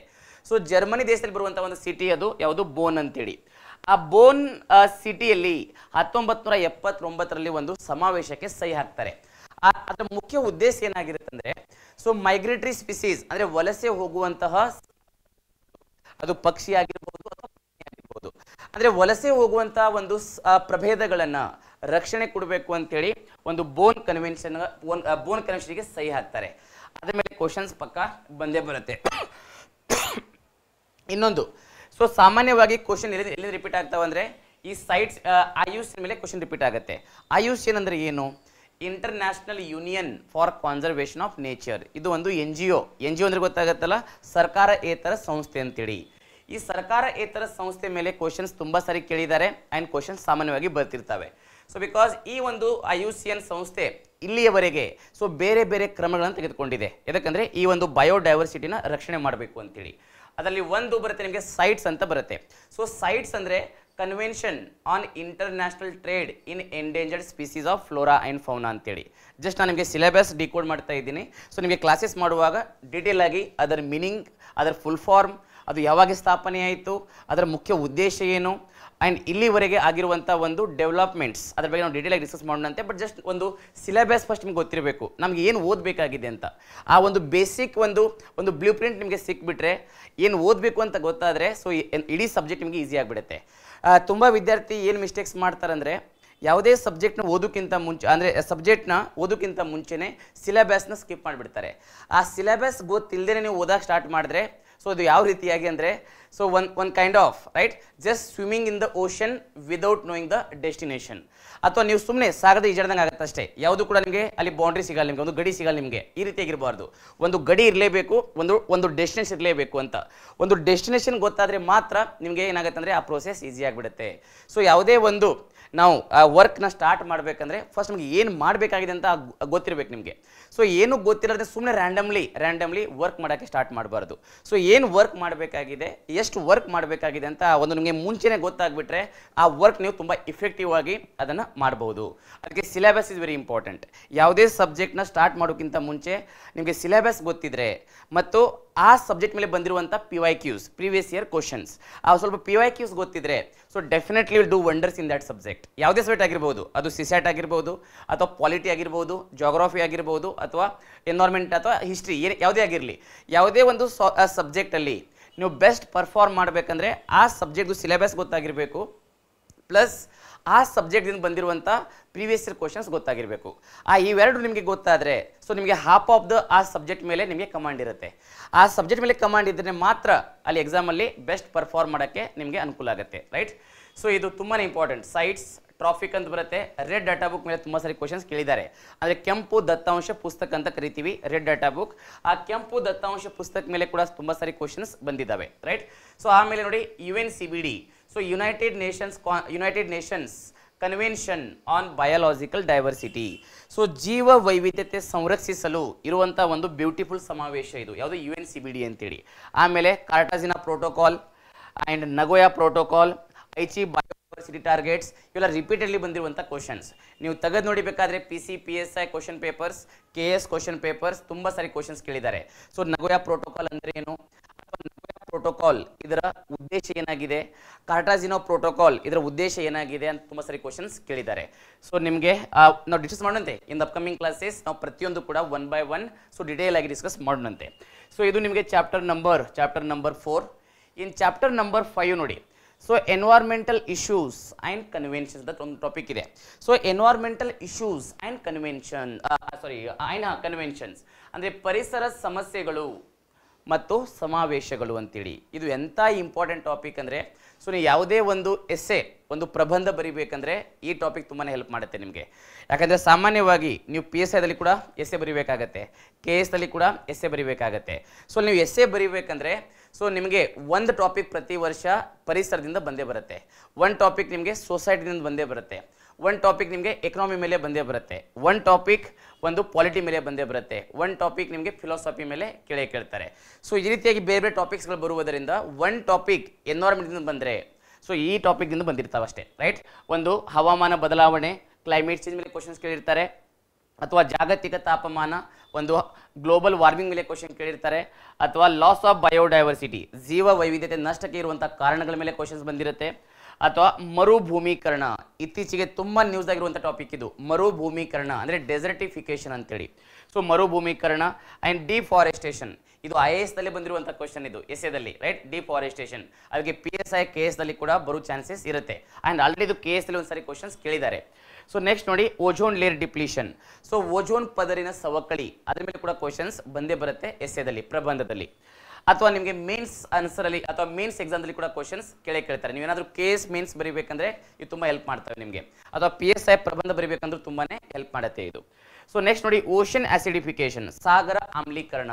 ಸೊ ಇತ್ತೀಚಿನ ದಿನಗಳಲ್ಲಿ ಸೊ ಓಷನ್ ಆಸಿಡಿಫಿಕೇಶನ್ ಹೆಚ್ಚಿಗೆ ಆಗ್ತಾ ಇದೆ, ಸೊ ಸಾಗರದ ಆಮ್ಲೀಕರಣ ಹೆಚ್ಚಿಗೆ ಆಗ್ತಾ ಇದೆ. ಆ ಸಾಗರದ ಆಮ್ಲೀಕರಣ ಅಂದರೆ ಏನು, ಆ ಸಾಗರದ ಆಮ್ಲೀಕರಣ ಆಗಬೇಕಂದ್ರೆ ಇರುವಂಥ ಕಾರಣಗಳೇನು, ಆ ಸಾಗರದ ಆಮ್ಲೀಕರಣದಿಂದ ಸೊ ಯಾವ ರೀತಿಯಾಗಿ ಕೋರಲ್ ರೀಫ್ಸ್ ಅಂದರೆ ಹವಳ ದಿಣ್ಣೆಗಳ ಮೇಲೆ ಯಾವ ರೀತಿಯಾಗಿ ಪರಿಣಾಮ ಬೀರ್ತಾ ಇದೆ, ಆ್ಯಂಡ್ ಈಗ ಈ ಓಷನ್ ಆಸಿಡಿಫಿಕೇಶನ್ದಿಂದ ಅಥವಾ ಸಾಗರದ ಆಮ್ಲೀಕರಣದಿಂದ ಸೊ ಯಾವ ರೀತಿಯಾಗಿ ಸೊ ಮರೀನ್ ಇಕೋಸಿಸ್ಟಮ್ ಅಥವಾ ಸಾಗರದ ಪರಿಸರ ವ್ಯವಸ್ಥೆ ಮೇಲೆ ಅದನ್ನು ಒಂದು ಕೆಟ್ಟ ವ್ಯತಿರಿಕ್ತದಂಥ ಪರಿಣಾಮ ಬೀರ್ತಾ ಇದೆ, ನಾವು ಪ್ರತಿಯೊಂದು ಕೂಡ ಡಿಸ್ಕಸ್ ಮಾಡೋಣಂತೆ, ರೈಟ್. ಸೊ ಇದು ನಿಮಗೆ ಚಾಪ್ಟರ್ ನಂಬರ್ 5 ಸಮಸ್ಯೆಗಳು ಅಂತ, ಪ್ರಾಬ್ಲಮ್ಸ್. ಆ್ಯಂಡ್ ಅದಕ್ಕೆ ಸಂಬಂಧಪಟ್ಟಿರುವಂತಹ ಸಮಾವೇಶಗಳು ಅಥವಾ ಗೌರ್ಮೆಂಟ್ ಇನಿಷಿಯೇಟಿವ್ಸ್ ನೋಡಿ. ಎಲ್ಲಕ್ಕಿಂತ ಇಂಪಾರ್ಟೆಂಟ್ ಯಾವುದಂದ್ರೆ UNFCC ಅಂತ ಬರುತ್ತೆ ನಿಮಗೆ, UNFCC. ಸೊ UNFCC ಅಂದರೆ United Nations framework convention on climate change ಅಂತ ಬರುತ್ತೆ ನಿಮಗೆ, right. United Nations framework convention on climate change, ಆಮೇಲೆ ಕ್ಯೋಟೋ ಪ್ರೋಟೋಕಾಲ್ ಅಂತ ಬರುತ್ತೆ, ಆ್ಯಂಡ್ ಪ್ಯಾರಿಸ್ ಅಗ್ರಿಮೆಂಟ್ ಅಂತ ಬರುತ್ತೆ. ಸೊ ಈ UNFCC, Kyoto protocol, Paris agreement ಇದಕ್ಕೆ ನಾವು ಹಾಟ್ ಟಾಪಿಕ್ ಅಂತಲೇ ಕರಿತೀವಿ. ಅಂದರೆ one of the best area ಅಂತ ಕರಿತೀವಿ ಎನ್ವೈರ್ಮೆಂಟ್ ಇಕಾಲಜಿಯಲ್ಲಿ. ಯಾಕಂದರೆ ಯಾವುದೇ ಎಕ್ಸಾಮ್ ನೋಡಿ ಅಲ್ಲಿಂದ ಕ್ವಶನ್ ರಿಪೀಟ್ ಆಗ್ತಿರ್ತವೆ. ಪ್ಯಾರಿಸ್ ಅಗ್ರಿಮೆಂಟ್ದಿಂದ, ಪ್ಯಾರಿಸ್ ಒಪ್ಪಂದದ ಮೇಲೆ, ಕ್ಯೋಟೋ ಪ್ರೋಟೋಕಾಲ್ ಮೇಲೆ ಮತ್ತು UNFCC ಮೇಲೆ ಕ್ವಶನ್ಸ್ ರಿಪೀಟ್ ತುಂಬ ಸರಿಯಾಗಿದ್ದಾವೆ. ಆಮೇಲೆ UNCCD ಅಂದರೆ United Nations Convention to Combat Desertification. So ಮರುಭೂಮೀಕರಣವನ್ನು ಕಡಿಮೆ ಮಾಡೋಕ್ಕೋಸ್ಕರ ಇರುವಂಥ ಒಂದು ಸಮಾವೇಶ ಇದು. ಆ್ಯಂಡ್ ಹವಾಮಾನ ಬದಲಾವಣೆ ಸೊ ನಿಯಂತ್ರಣ ಮಾಡಲು ಇರುವಂಥ ಇವು ಇನಿಷಿಯೇಟಿವ್ಸ್ ಯಾವುದು, ಕ್ಯೋಟೋ ಪ್ರೋಟೋಕಾಲ್ ಮತ್ತು ಪ್ಯಾರಿಸ್ ಒಪ್ಪಂದ. ಆಮೇಲೆ ಬೋನ್ ಚಾಲೆಂಜ್ ಅಂತ ಕೂಡ ತುಂಬಾ ಇಂಪಾರ್ಟೆಂಟ್, ಅದು ತುಂಬ ನ್ಯೂಸ್ ಆಗಿದೆ, ನಾವು ಡಿಸ್ಕಸ್ ಮಾಡೋಣಂತೆ. ಆಮೇಲೆ ವಿಯಾನಾ ಕನ್ವೆನ್ಷನ್, ತುಂಬ ಜನ ಕೇಳಿರ್ತೀರಾ, ವಿಯಾನಾ ಕನ್ವೆನ್ಷನ್, ವಿಯಾನಾ ಸಮಾವೇಶ ಅಂತೇಳಿ. ಸೊ ಓಜೋನ್ ಲೇಯರ್ ಎಲ್ಲಿ ಕಂಡುಬರುತ್ತೆ, ozone layer in the stratosphere. So ಸ್ಟ್ರಾಟೋಸ್ಪಿಯರ್ದಲ್ಲಿ ಓಜೋನ್ ಲೇಯರ್ ಕಂಡುಬರುತ್ತೆ. ಆ್ಯಂಡ್ ಇದರ ಮುಖ್ಯ ವರ್ಕ್ ಏನಂದರೆ, ಇದರ ಮುಖ್ಯ ಉದ್ದೇಶ ಏನಂದರೆ ಅಥವಾ ಇದರದೊಂದು ಮುಖ್ಯ ಕಾರ್ಯ ಏನಂದರೆ ಓಜೋನ್ ಲೇಯರ್ದು so ultraviolet rays, so ಅತಿ ನೇರಳೆ ಕಿರಣಗಳನ್ನು ಕರಿತೀವಿ. ಸೊ ಅತಿ ನೇರಳೆ ಕಿರಣಗಳು ಅದು ಏನು ಮಾಡುತ್ತೆ ಅಂದರೆ ಅಬ್ಸರ್ವ್ ಮಾಡ್ಕೊಂಡ್ಬಿಡುತ್ತೆ. ಅದು ಅಬ್ಸರ್ವ್ ಮಾಡ್ಕೊಳ್ಳೋದ್ರಿಂದ ಸೊ ಆ ಅಲ್ಟ್ರಾ ವೈಲೆಟ್ ರೇಸ್ ಸೊ ಭೂಮಿಗೆ ತಲುಪೋದು ಕಡಿಮೆ ಆಗಿಬಿಡುತ್ತೆ. ಆ್ಯಂಡ್ ಭೂಮಿಗೆ ತಲುಪೋದು ಕಡಿಮೆ ಆಗೋದ್ರಿಂದ ಸೊ ಭೂಮಿ ಮೇಲೆ ಎಲ್ಲ ಜೀವಿಗಳು ಸೊ ನೆಮ್ಮದಿಯಾಗಿ ಇರ್ತವೆ. ಅಂದರೆ ಓಜೋನ್ ಲೇಯರ್ ನಮಗೆ ಬೇಕೇ ಬೇಕು ಅಂತ. ಸೊ ಓಜೋನ್ ಲೇಯರ್ ಇಲ್ಲದೆ ಇದ್ದರೆ ಆ ಅಲ್ಟ್ರಾ ವೈಲೆಟ್ ರೇಸ್ ಏನಾದರೂ ಬಂದು ನಮ್ಮ ಸ್ಕಿನ್ ಮೇಲೆ ಬಿದ್ದರೆ ಸ್ಕಿನ್ ಕ್ಯಾನ್ಸರ್ ಆಗೋ ಚಾನ್ಸಸ್ ಕೂಡ ಇರುತ್ತೆ. ಸ್ಕಿನ್ ಕ್ಯಾನ್ಸರ್ ಅಥವಾ ಅದು ಏನಾದರೂ ಪ್ಲ್ಯಾಂಟ್ಸ್ಗಳ ಮೇಲೆ ಬಿದ್ದರೆ, ಸಸ್ಯಗಳ ಮೇಲೆ ಬಿದ್ದರೆ ಸೊ ಅಲ್ಲಿ ಫೋಟೋಸಿಂಥೆಸಿಸ್ ಪ್ರೋಸೆಸ್ ಮೇಲೆ ಕೂಡ ವ್ಯತಿರಿಕ್ತಂಥ ಪರಿಣಾಮ ಬೀರುತ್ತೆ. ಅದೇ ಏನಾದರೂ ಅಲ್ಟ್ರಾ ವೈಲೆಟ್ ರೇಸ್ ಯಾವುದೇ ಒಂದು ಇದರ ಮೇಲೆ ಒಂದು ಸಾಯಿಲ್ ಮೇಲೆ ಬಿದ್ದರೂ ಸಹಿತ ಅಲ್ಲಿರುವಂಥ ಮೈಕ್ರೋ ಆರ್ಗ್ಯಾನಿಸಮ್ ಮೇಲೆ ಸೊ ಒಂದು ಪರಿಣಾಮ ಬೀರುವಂಥ ಚಾನ್ಸಸ್ ಕೂಡ ಇರುತ್ತೆ. ಸೊ ಅದಕ್ಕೆ ಓಜೋನ್ ಲೇಯರ್ ರಕ್ಷಣೆ ಮಾಡಬೇಕು ಅಂತೇಳಿ ವಿಯಾನಾ ಕನ್ವೆನ್ಷನ್ ಕೂಡ ಸಹಿ ಹಾಕಿದ್ದಾರೆ. ಸೊ ರೀತಿಯಾಗಿ ಮಾಂಟ್ರಿಯಲ್ ಪ್ರೋಟೋಕಾಲ್ ತುಂಬ ಸಾರಿ ಕ್ವಶನ್ ಕೇಳಿದ್ದಾರೆ. ಕಿಗಾಲಿ ಅಗ್ರಿಮೆಂಟ್ ಮೇಲೆ ಕೂಡ ತುಂಬ ಸಲ ಕ್ವಶನ್ಸ್ ಕೇಳಿದ್ದಾರೆ. ಸೊ ಇದು ಒಂದು Kigali Agreement, Kyoto Protocol, Montreal Protocol, Vienna Convention. So ತುಂಬ ಸಲ ರಿಪೀಟೆಡ್ಲಿ ಬಂದಿರುವಂಥ ಕ್ವಶನ್ಸ್. ನಾವು ಡಿಟೇಲ್ ಆಗಿ ಇದ್ರ ಬಗ್ಗೆ ಅಧ್ಯಯನ ಮಾಡೋಣಂತೆ. ಸೊ ನೆಕ್ಸ್ಟ್ ಬರ್ತೀನಿ ನಿಮಗೆ ಚಾಪ್ಟರ್ ನಂಬರ್ 6. ಈ ಚಾಪ್ಟರ್ ನಂಬರ್ 6 ಯಾಕೆ ಇಷ್ಟೊಂದು ಇಂಪಾರ್ಟೆಂಟ್ ಅಂದರೆ, ಸೊ ನೀವು ಎಕ್ಸಾಮ್ ಪಾಸ್ ಆಗಬೇಕಂದ್ರೂ ಕೂಡ ಇದು ಗೊತ್ತಿರಲೇಬೇಕು ಚಾಪ್ಟರ್. ಆ್ಯಂಡ್ ಎಕ್ಸಾಮ್ ಪಾಸ್ ಆದಮೇಲೆ ಒಬ್ಬ ಒಳ್ಳೆ ಅಧಿಕಾರಿ ಆಗಬೇಕಂದ್ರೂ ಕೂಡ ಇದು ಚಾಪ್ಟರ್ ತುಂಬ ಹೆಲ್ಪ್ ಆಗುತ್ತೆ. ಬಿಕಾಸ್ ನೀವೇನಾದರೂ ನಾಳೆ KS ಅಧಿಕಾರಿ ಆದರೆ ಅಥವಾ PDO ಅಧಿಕಾರಿಗಳಾಗಿದ್ದರೆ ಸೊ ನೀವು ಇದನ್ನು ಇಂಪ್ಲಿಮೆಂಟ್ ಮಾಡಬೇಕಾಗತ್ತೆ. ಈ ಕಾಯ್ದೆಗಳನ್ನು ನೀವು ಅನುಷ್ಠಾನ ಮಾಡಬೇಕಾಗತ್ತೆ. ಈ ಕಾಯ್ದೆಗಳನ್ನ ಅನುಷ್ಠಾನ ಮಾಡಬೇಕಂದ್ರೆ ಆ ಕಾಯ್ದೆಗಳ ಬಗ್ಗೆ ನಿಮಗೆ ಒಂದು ಸ್ವಲ್ಪ ಆದರೂ ಅರಿವಿರಲೇಬೇಕು. ಆ ಕಾಯ್ದೆಗಳ ಬಗ್ಗೆ ನಿಮಗೆ ನಾಲೆಜ್ ಇರಲೇಬೇಕು. ಆ ಕಾಯ್ದೆಗಳ ಬಗ್ಗೆ ಒಂದು ಇನ್ಫಾರ್ಮೇಷನ್ ಮಾಹಿತಿ ಇರಲೇಬೇಕು. ಇದೊಂದು ಬ್ಯೂಟಿಫುಲ್ ಚಾಪ್ಟರ್ ಇದು. ಸೊ ನೋಡಿ, ಎನ್ವೈರ್ಮೆಂಟಲ್ ಆಕ್ಟ್ಸ್ ಆ್ಯಂಡ್ ಪಾಲಿಸೀಸ್ ಅಂತೇಳಿ, ಸೊ ಪರಿಸರದ ಕಾಯ್ದೆಗಳು ಮತ್ತು ನೀತಿಗಳು ಅಂತ ತುಂಬ ಬ್ಯೂಟಿಫುಲ್ ಟಾಪಿಕ್ ಇದು. ಇದರಲ್ಲಿ ಇಂಡಿಯನ್ ಫಾರೆಸ್ಟ್ ಆಕ್ಟ್ ಅಂತ ಬರುತ್ತೆ ನಿಮಗೆ. ಸೊ ಭಾರತೀಯ ಅರಣ್ಯ ಕಾಯ್ದೆ ಅಂತೇಳಿ ಅಥವಾ ಭಾರತದ ಅರಣ್ಯ ಕಾಯ್ದೆ 1927, ವನ್ಯಜೀವಿ ಸಂರಕ್ಷಣಾ ಕಾಯ್ದೆ 1972, ಅರಣ್ಯ ಸಂರಕ್ಷಣಾ ಕಾಯ್ದೆ 1980, ಪರಿಸರ ಸಂರಕ್ಷಣಾ ಕಾಯ್ದೆ 1986, ಜೈವಿಕ ನೋಡಿ ಅಂದರೆ ಬಯೋಲಾಜಿಕಲ್ ಡೈವರ್ಸಿಟಿ ಆಕ್ಟ್, ಜೈವಿಕ ವೈವಿಧ್ಯತೆಯ ಕಾಯ್ದೆ 2002, and forest rights act, so ಅರಣ್ಯ ಹಕ್ಕುಗಳ ಕಾಯ್ದೆ 2006, ನ್ಯಾಷನಲ್ ಫಾರೆಸ್ಟ್ ಪಾಲಿಸಿ 1952 ಅಥವಾ ರಾಷ್ಟ್ರೀಯ ಅರಣ್ಯ ನೀತಿ 1952, ರಾಷ್ಟ್ರೀಯ ಅರಣ್ಯ ನೀತಿ 1988 ಮತ್ತು ಪರಿಸರ ಪರಿಣಾಮ ಮೌಲ್ಯಮಾಪನ EIA, ಎನ್ವೈರ್ಮೆಂಟ್ ಇಂಪ್ಯಾಕ್ಟ್ ಅಸೆಸ್ಮೆಂಟ್. ತುಂಬ ಬ್ಯೂಟಿಫುಲ್ ಟಾಪಿಕ್ ಇದು. ಆ್ಯಂಡ್ ತುಂಬ ಸಲ ಕ್ವಶನ್ಸ್ ಕೂಡ ಕೇಳಿದ್ದಾರೆ. ಆ್ಯಂಡ್ ಇಲ್ಲಿಂದ ಯಾಕೆ ಕ್ವಶನ್ಸ್ ಬರ್ತಾವಂದರೆ, ಇವಾಗ ನೋಡಿ, ಇವಾಗ ಇತ್ತೀಚೆಗೆ ಆಲ್ಮೋಸ್ಟ್ ಎಲ್ಲ ಕಾಯ್ದೆಗಳು ಅಮೆಂಡ್ಮೆಂಟ್ ಮಾಡಿದ್ದಾರೆ, ತಿದ್ದುಪಡಿ ಮಾಡಿದ್ದಾರೆ. ನೋಡಿ ಇತ್ತೀಚಿನ ದಿನಗಳಲ್ಲಿ ನೋಡಿ ಕರೆಕ್ಟಾಗಿ ಕೇಳ್ಕೊಳ್ಳಿ, ತುಂಬ ಇಂಪಾರ್ಟೆಂಟ್. ಸೊ ಇದು ಕೂಡ ಅಮೆಂಡ್ಮೆಂಟ್ ಆಗಿದೆ. ಸೊ ಇದು 2017ರಲ್ಲಿ ಇದನ್ನು ತಿದ್ದುಪಡಿ ಮಾಡಿದ್ದಾರೆ. And wild life protection act ಇದನ್ನು 2023ಯಲ್ಲಿ ತಿದ್ದುಪಡಿ ಮಾಡಿದ್ದಾರೆ, right. And forest conservation act ಇದು ಕೂಡ 2022-23ಯಲ್ಲಿ ತಿದ್ದುಪಡಿ ಮಾಡಿದ್ದಾರೆ. ಆ್ಯಂಡ್ ಇದು ಕೂಡ ಆಲ್ಮೋಸ್ಟ್ 2022ಲ್ಲಿ ಇದನ್ನು ತಿದ್ದುಪಡಿ ಮಾಡಿದ್ದಾರೆ. ಸೊ ಇದು ಕೂಡ ತಿದ್ದುಪಡಿ ಮಾಡಿದ್ದಾರೆ 2022ಲ್ಲಿ. ಸೊ ಅದಕ್ಕೆ ತುಂಬಾ ಇಂಪಾರ್ಟೆಂಟ್, ಪ್ರತಿಯೊಂದು ಕಾಯ್ದೆ ಕೂಡ ತಿದ್ದುಪಡಿ ಆಗಿದ್ದಾವೆ ಅಥವಾ ಅಮೆಂಡ್ಮೆಂಟ್ ಆಗಿದ್ದಾವೆ. ಸೊ ಹಾಗಾಗಿ ಪ್ರತಿಯೊಂದು ಕೂಡ ತುಂಬಾ ಇಂಪಾರ್ಟೆಂಟ್ ಎಕ್ಸಾಮಿಗೆ. ನಿಮಗೆ ಒರಿಜಿನಲ್ ಆ್ಯಕ್ಟು ಗೊತ್ತಿರಬೇಕು, ಪ್ಲಸ್ ಇತ್ತೀಚೆಗೆ ಆಗಿರುವಂಥ ತಿದ್ದುಪಡಿಗಳು ಕೂಡ ಗೊತ್ತಿರಬೇಕು. ಆ ಅಮೆಂಡ್ಮೆಂಟ್ ಅಂದರೆ ತಿದ್ದುಪಡಿ ಅಂತ. So original act plus amendment ಎರಡೂ ಕೂಡ ಗೊತ್ತಿದ್ರೆ ಪಕ್ಕ ನೀವು ಏನೇ ಕ್ವಶನ್ಸ್ ಕೇಳಿದ್ರು ಆನ್ಸರ್ ಮಾಡ್ಬೋದು. ಸೊ ಇದು ನಿಮಗೆ ಕರೆಂಟ್ ಅಫೇರ್ಸ್ ತುಂಬ ಅಥವಾ ಕರೆಂಟ್ ಅಫೇರ್ಸ್ ಟಾಪಿಕ್ ಕೂಡ ಅನ್ಬೋದು. ಸೊ ನಿಮಗೆ ಕರೆಂಟ್ ಅಫೇರ್ಸ್ ಸ್ಟ್ರಾಂಗ್ ಆದರೆ ಇದು ಆರಾಮಾಗಿ ಆನ್ಸರ್ ಮಾಡ್ಬೋದು. ಆ್ಯಂಡ್ ಒಂದು ಪರಿಸರ ಅಧ್ಯಯನಕ್ಕೆ ಸಂಬಂಧಪಟ್ಟಂಗೆ ಸೊ ನಿಮಗೆ ಕರೆಂಟ್ ಅಫೇರ್ಸ್ ಮತ್ತು ಸೆಪ್ರೇಟಾಗಿ ಓದುವಂಥ ಅವಶ್ಯಕತೆ ಇಲ್ಲ. ಯಾಕೆ ಹೇಳಿ, ಸೊ ನಾವು ಕ್ಲಾಸಲ್ಲಿ ಡಿಸ್ಕಸ್ ಮಾಡ್ತೀವಿ almost last 2 to 3 years. So current affairs ನಾನು ಕ್ಲಾಸಲ್ಲಿ ಕವರ್ ಮಾಡ್ಕೊಡ್ತೀನಿ ನಾನು ನಿಮಗೆ. ಆ 2 to 3 years current affairs cover ಮಾಡಿಕೊಟ್ರೆ ಮತ್ತೆ ನಿಮಗೆ ಎನ್ವೈರ್ಮೆಂಟ್ ಇಕಾಲಜಿಗೆ ಸೊ ಸೆಪ್ರೇಟಾಗಿ ಕರೆಂಟ್ ಅಫೇರ್ಸ್ ಓದುವಂಥ ಅವಶ್ಯಕತೆ ಇಲ್ಲ ನಿಮಗೆ. ಸೊ ನಮ್ಮ ಸಬ್ಜೆಕ್ಟಲ್ಲಿ ನಾವು ಇಲ್ಲೇ ಕವರ್ ಮಾಡೋದ್ರಿಂದ ಸೊ ನಿಮ್ಮದು ಮತ್ತಷ್ಟು ವರ್ಕ್ ಏನಾಗುತ್ತೆ, ಕಡಿಮೆ ಆಗುತ್ತೆ. ಸೊ ಬಟ್ ನೀವು ಏನು ಮಾಡಬೇಕಾಗಿದೆ ಅಂದರೆ ಇವಾಗ ಸೊ ಕಂಟಿನ್ಯೂಸ್ ಆಗಿ ಸೊ ಕ್ಲಾಸಸ್ನ ಕೇಳಬೇಕು. ಯಾವುದೇ ಕ್ಲಾಸಸ್ನ ಮಿಸ್ ಮಾಡಬಾರ್ದು. ಆ್ಯಂಡ್ ಕ್ಲಾಸಸ್ ಏನಾದರೂ ಮಿಸ್ ಆದರೆ so you will lose the interest. ನೀವು ಇಂಟ್ರೆಸ್ಟ್ನ ಕಳ್ಕೊಂಡ್ಬಿಡ್ತೀರಾ. ಆ್ಯಂಡ್ ಇಂಟ್ರೆಸ್ಟ್ ಕಳ್ಕೊಂಡ್ಬಿಟ್ರೆ ಸೊ ಲೈಫಲ್ಲಿ ಬದುಕುವಂಥ ಇಂಟ್ರೆಸ್ಟ್ ಹೋಗ್ಬಿಡುತ್ತೆ. ಸೊ ಅದಕ್ಕಾಗಿ ಪ್ರತಿಯೊಂದು ಕಾರ್ಯವನ್ನು ಸೊ ಅಚ್ಚುಕಟ್ಟಾಗಿ ಸುಂದರವಾಗಿ ಮಾಡಬೇಕಾಗತ್ತೆ. ಸೊ ನಾವು ಲೈಫಲ್ಲಿ ಏನಾದರೂ ಅಚೀವ್ ಮಾಡಬೇಕಂದ್ರೆ, ಲೈಫಲ್ಲಿ ನಾವೇನಾದರೂ ಸಕ್ಸಸ್ನ ಪಡ್ಕೋಬೇಕಂದ್ರೆ ಯಾವುದೇ ಒಂದು ಕಾರ್ಯವನ್ನು ಪ್ರೀತಿಯಿಂದ ಮತ್ತು ಗೌರವದಿಂದ ಮಾಡಬೇಕಾಗತ್ತೆ. ಸೊ ನಾವು ಸುಮ್ಮನೆ ಬೇಕು ಬೇಡ ಅಂತೇಳಿ ಆ ಒಂದು ಮೈಂಡ್ಸೆಟ್ದಿಂದ ನಾವೇನಾದರೂ ವರ್ಕ್ ಮಾಡಿದ್ರೆ so that work will not become successful. ಯಾವುದೇ ಒಂದು ವರ್ಕ್ನ ಸಕ್ಸಸ್ಫುಲ್ ಆಗಬೇಕಂದ್ರೆ ಆ ಒಂದು ಕಾರ್ಯವನ್ನು, ಆ ಒಂದು ವರ್ಕ್ನ ಸೊ ಒಂದು ರೆಸ್ಪೆಕ್ಟ್ಫುಲ್ ಆಗಿ, ಗೌರವಯುತವಾಗಿ, ಪ್ರಾಮಾಣಿಕವಾಗಿ, ನಿಯತ್ತಾಗಿ, ಪ್ರೀತಿಯಿಂದ ಅದನ್ನು ಸುಂದರವಾಗಿ ಮಾಡಿದರೆ ಮಾತ್ರ ಸಾಧ್ಯ ಇದೆ, right. Come to the point. So ಇದೊಂದು ತುಂಬ ಬ್ಯೂಟಿಫುಲ್ ಚಾಪ್ಟರ್ ಇದು. ಆ್ಯಂಡ್ ಇದಾದಮೇಲೆ ಚಾಪ್ಟರ್ ನಂಬರ್ 7 ಅಂತ ಬರುತ್ತೆ ನಿಮಗೆ. So national and international organisations, so ರಾಷ್ಟ್ರೀಯ ಮತ್ತು ಅಂತಾರಾಷ್ಟ್ರೀಯ ಪರಿಸರದ ಸಂಸ್ಥೆಗಳಂತ ಬರ್ತವೆ. ಆ್ಯಂಡ್ ಇದು ಸಾಮಾನ್ಯವಾಗಿ ಕ್ವಶನ್ಸ್ ಕೇಳ್ತಾರೆ. ಈಗ ನೋಡಿ, ಈಗ ಆಲ್ಮೋಸ್ಟ್ ಎಲ್ಲರೂ ಕೇಳಿರ್ತೀರಾ UNEP ಅಂತ ಕೇಳಿರ್ತೀರಾ. So United Nations Environment Programme ಅಂತ ಕೇಳಿರ್ತೀರಾ, ಅಥವಾ ಯುನೆಸ್ಕೋ ಅಂತ ಕೇಳಿರ್ತೀರಾ. ಈಗ IUCN International Union for Conservation of Nature ಅಂತ ಕೂಡ ಕೇಳಿರ್ತೀರಾ. ಸೊ WWF ಬಗ್ಗೆ ಕೇಳಿರ್ತೀರಾ, NGT ಬಗ್ಗೆ ಕೇಳಿರ್ತೀರಾ, National Board for Wildlife ಬಗ್ಗೆ ಇದನ್ನು ಕೇಳಿರ್ತೀರಾ, ಫಾರೆಸ್ಟ್ ಸರ್ವೆ ಆಫ್ ಇಂಡಿಯಾ ಬಗ್ಗೆ ಕೇಳಿರ್ತೀರಾ. ಸೊ ಪಕ್ಕ ಇದನ್ನ ಕ್ವಶನ್ಸ್ ಕೇಳ್ತಾರೆ. ಇದನ್ನು ಕ್ವಶನ್ ಕೇಳ್ತಾರೆ ಅಂದರೆ ಈ ಸಂಸ್ಥೆ ಯಾವಾಗ ಸ್ಥಾಪನೆ ಆಯಿತು, ಅದರ ಮುಖ್ಯ ಕಚೇರಿ ಎಲ್ಲಿದೆ ಮತ್ತು ಅದರ ಒಂದು ಪ್ರಮುಖ ಕಾರ್ಯಗಳೇನು ಅಂತ ಕ್ವಶನ್ ಕೇಳ್ತಾರೆ. ಈಗ NGT ಅಂತ ಬಂದರೆ ಸೊ NGT ಯಾವಾಗ ಸ್ಥಾಪನೆ ಆಯಿತು, ಸೊ ಎನ್ ಜಿ ಟಿಯ ಒಂದು ಮುಖ್ಯ ಕಚೇರಿ ಹೆಡ್ ಕ್ವಾರ್ಟರ್ ಎಲ್ಲಿ ಕಂಡು ಬರುತ್ತೆ ಆ್ಯಂಡ್ ಎನ್ ಜಿ ಟಿಯ ಪ್ರಮುಖ ಕಾರ್ಯಗಳ್ಯಾವು ಅಂತ ಕ್ವಶನ್ ಕೇಳ್ತಾರೆ. ಅಥವಾ ಎನ್ ಜಿ ಟಿ ಸೊ ಇದೊಂದು ಶಾಸನಬದ್ಧ ಸಂಸ್ಥೆನೋ ಅಥವಾ ಸಾಂವಿಧಾನಿಕ ಸಂಸ್ಥೆನೋ ಅಥವಾ ಒಂದು ಕಾರ್ಯಾಂಗ ವ್ಯವಸ್ಥೆನೋ ಏನಂತ ಕ್ವಶನ್ಸ್ ಕೇಳ್ತಾರೆ. ಅದಕ್ಕೆ ನಿಮಗೆ ನೀಟಾಗಿ ಗೊತ್ತಿರಬೇಕು, ಅದು ಶಾಸನಬದ್ಧ ಸಂಸ್ಥೆ. ಇದೇ ರೀತಿಯಾಗಿ ಬೇರೆ ಬೇರೆ, ಈಗ ಫಾರ್ ಎಕ್ಸಾಂಪಲ್ ಈಗ ಸುಪ್ರೀಂ ಕೋರ್ಟ್ ಅಂತ ಬಂದರೆ ಅದೊಂದು ಸಾಂವಿಧಾನಿಕ ಸಂಸ್ಥೆ. ಅದೇ ನಿಮಗೆ ಏನಾದರೂ ಇದು ಈಗ ಎನ್ ಜಿ ಟಿ ಕೇಳಿದ್ರೆ ಅದು ಶಾಸನಬದ್ಧ ಸಂಸ್ಥೆ. ಅದೇ ನಿಮಗೆ ಏನಾದರೂ ಕ್ವಶನ್ ಈಗ ಯುನೆಸ್ಕೋ ಅಂತ ಕೇಳಿದ್ರೆ ಅದೊಂದು ಇಂಟರ್ನ್ಯಾಷನಲ್ ಆರ್ಗನೈಸೇಷನ್, ಒಂದು ಅಂತಾರಾಷ್ಟ್ರೀಯ ಸಂಸ್ಥೆ. ಈ ರೀತಿ ನಿಮಗೆ ನೀಟಾಗಿ ಗೊತ್ತಿರಬೇಕು. ಸೊ ನ್ಯಾಷನಲ್ ರಾಷ್ಟ್ರೀಯ ಸಂಸ್ಥೆಗಳು ಮತ್ತು ಅಂತಾರಾಷ್ಟ್ರೀಯ ಸಂಸ್ಥೆಗಳು ಗೊತ್ತಿರಬೇಕು. ಸೊ ನಿಮಗೆ ಇದೇ ಚಾಪ್ಟರ್ ನಾವು ಡಿಸ್ಕಸ್ ಮಾಡೋಣಂತೆ. ಸೊ ರಾಷ್ಟ್ರೀಯ ಮತ್ತು ಅಂತಾರಾಷ್ಟ್ರೀಯ ಸಂಸ್ಥೆಗಳ ಬಗ್ಗೆ ಡಿಸ್ಕಸ್ ಮಾಡೋಣಂತೆ. ಸೊ ನೆಕ್ಸ್ಟ್ ನೋಡಿ ಚಾಪ್ಟರ್ ನಂಬರ್ 8, ಇದು ಕೂಡ ತುಂಬಾನೇ ಬ್ಯೂಟಿಫುಲ್ ಚಾಪ್ಟರ್ ಇದು ಕೂಡ. ಸೊ ಏನಂದ್ರೆ ಪರಿಸರ ಮಾಲಿನ್ಯ ಮತ್ತು ಘನತ್ಯಾಜ್ಯ ನಿರ್ವಹಣೆ. ಪರಿಸರ ಮಾಲಿನ್ಯ ಮತ್ತು ಘನತ್ಯಾಜ್ಯ ನಿರ್ವಹಣೆ.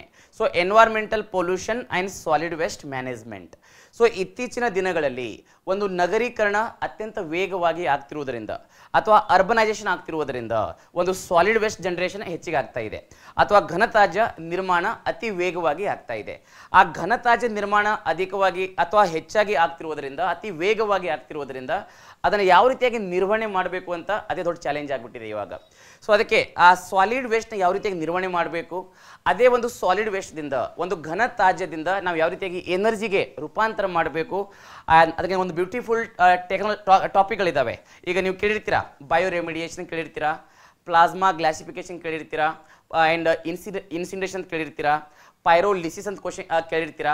ಇವೆಲ್ಲನೂ ಇಲ್ಲಿ ಬರ್ತವೆ, ರೈಟ್. ಸೊ ಪೈರೋಲಿಸಿಸ್ ಆಗಿರ್ಬೋದು, ಬಯೋ ರೆಮಿಡಿಯೇಷನ್ ಆಗಿರ್ಬೋದು, ಮತ್ತು ಈ ಒಂದು ಘನತ್ಯಾಜ್ಯವನ್ನು ನಿರ್ವಹಣೆ ಮಾಡೋಗೋಸ್ಕರ ನಮಗೆ ಅಂತಾರಾಷ್ಟ್ರೀಯ ಒಂದು ಪ್ರೋಟೋಕಾಲ್ಸ್ಗಳಿದ್ದಾವೆ, ಅಗ್ರಿಮೆಂಟ್ಸ್ಗಳಿದ್ದಾವೆ, ಸಮಾವೇಶಗಳಿದ್ದಾವೆ, ಕನ್ವೆನ್ಷನ್ಸ್ಗಳಿದ್ದಾವೆ. ಆ ಪ್ರತಿಯೊಂದು ಕೂಡ ನಾವು ಡಿಸ್ಕಸ್ ಮಾಡೋಣಂತೆ, ರೈಟ್.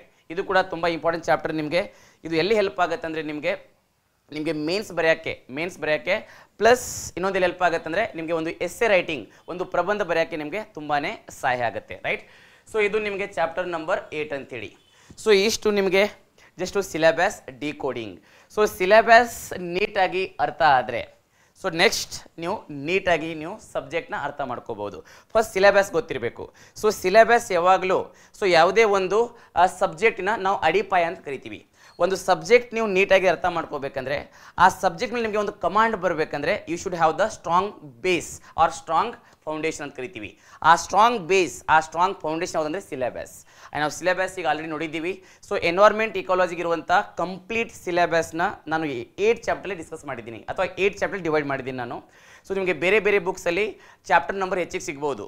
20 ಚಾಪ್ಟರ್ಸ್ ಇರ್ಬೋದು, ಕೆಲವೊಂದು ಬುಕ್ಸಲ್ಲಿ ಓನ್ಲಿ 5 ಚಾಪ್ಟರ್ಸ್ ಇರ್ಬೋದು, ಕೆಲವೊಂದು ಬುಕ್ಕಲ್ಲಿ 20 ಚಾಪ್ಟರ್ಸ್ ಇರ್ಬೋದು, 30 ಚಾಪ್ಟರ್ಸ್ ಇರ್ಬೋದು. ಇಲ್ಲಿ ಚಾಪ್ಟರ್ಸ್ ಇಂಪಾರ್ಟೆಂಟ್ ಅಲ್ಲ, so syllabus very important. So ಕೆಲವೊಬ್ರು ಆ ಎಂಟೈರ್ ಸಿಲೆಬಸ್ನ 20 ಚಾಪ್ಟರ್ಲಿ ಡಿವೈಡ್ ಮಾಡಿರ್ತಾರೆ, ಕೆಲವೊಬ್ರು ಆ 20 ಚಾಪ್ಟರ್ಸ್ ಇಡೀ ಸಿಲೆಬಸ್ನ 5 ಚಾಪ್ಟರ್ಲಿ ಡಿವೈಡ್ ಮಾಡಿರ್ತಾರೆ, ಆ್ಯಂಡ್ ಕೆಲವರು ಅದನ್ನು 40 ಚಾಪ್ಟರ್ ಕೂಡ ಡಿವೈಡ್ ಮಾಡಿರ್ತಾರೆ. ಬಟ್ ನಾನು ಡಿವೈಡ್ ಮಾಡಿರೋದು 8 ಚಾಪ್ಟರ್ಸಲ್ಲಿ, ಯಾಕಂದರೆ ನಿಮಗೆ ಈಸಿಯಾಗಿ ಅರ್ಥ ಆಗಲಿ ಅಂತೇಳಿ. ಆ್ಯಂಡ್ ಪ್ರತಿಯೊಂದು ಚಾಪ್ಟರ್ ಕೂಡ ಒಂದಕ್ಕೊಂದು ಇಂಟರ್ಲಿಂಕ್ ಇದ್ದಾವೆ, ರೈಟ್.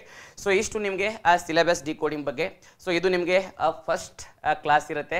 ಆ್ಯಂಡ್ ನೆಕ್ಸ್ಟ್ ಕ್ಲಾಸಲ್ಲಿ, 2ನೇ ಕ್ಲಾಸಲ್ಲಿ ಸೊ ನಾವು ಚಾಪ್ಟರ್ ನಂಬರ್ 1 ಸ್ಟಾರ್ಟ್ ಮಾಡೋಣಂತೆ. ಆ್ಯಂಡ್ ಚಾಪ್ಟರ್ ನಂಬರ್ 1 ಇದು ತುಂಬ ಬ್ಯೂಟಿಫುಲ್ ಚಾಪ್ಟರ್ ಇದು. So environment and its components ಅಂತೇಳಿ, ಸೊ ಪರಿಸರ ಮತ್ತು ಇದರ ಘಟಕಗಳು, ಸೊ ಅದರ ಕುರಿತು ನಾವು ಸೊ ಚಾಪ್ಟರ್ ಸ್ಟಾರ್ಟ್ ಮಾಡೋಣಂತೆ. ಸೊ ಇಷ್ಟು ನಿಮಗೆ ಒಂದು ಸಿಲೆಬಸ್, ಒಂದು ಚಾಪ್ಟರ್ ಅಥವಾ ಸಿಲೆಬಸ್ ಒಂದು class, right. Thank you so much. Take care. Bye bye. ಧನ್ಯವಾದ.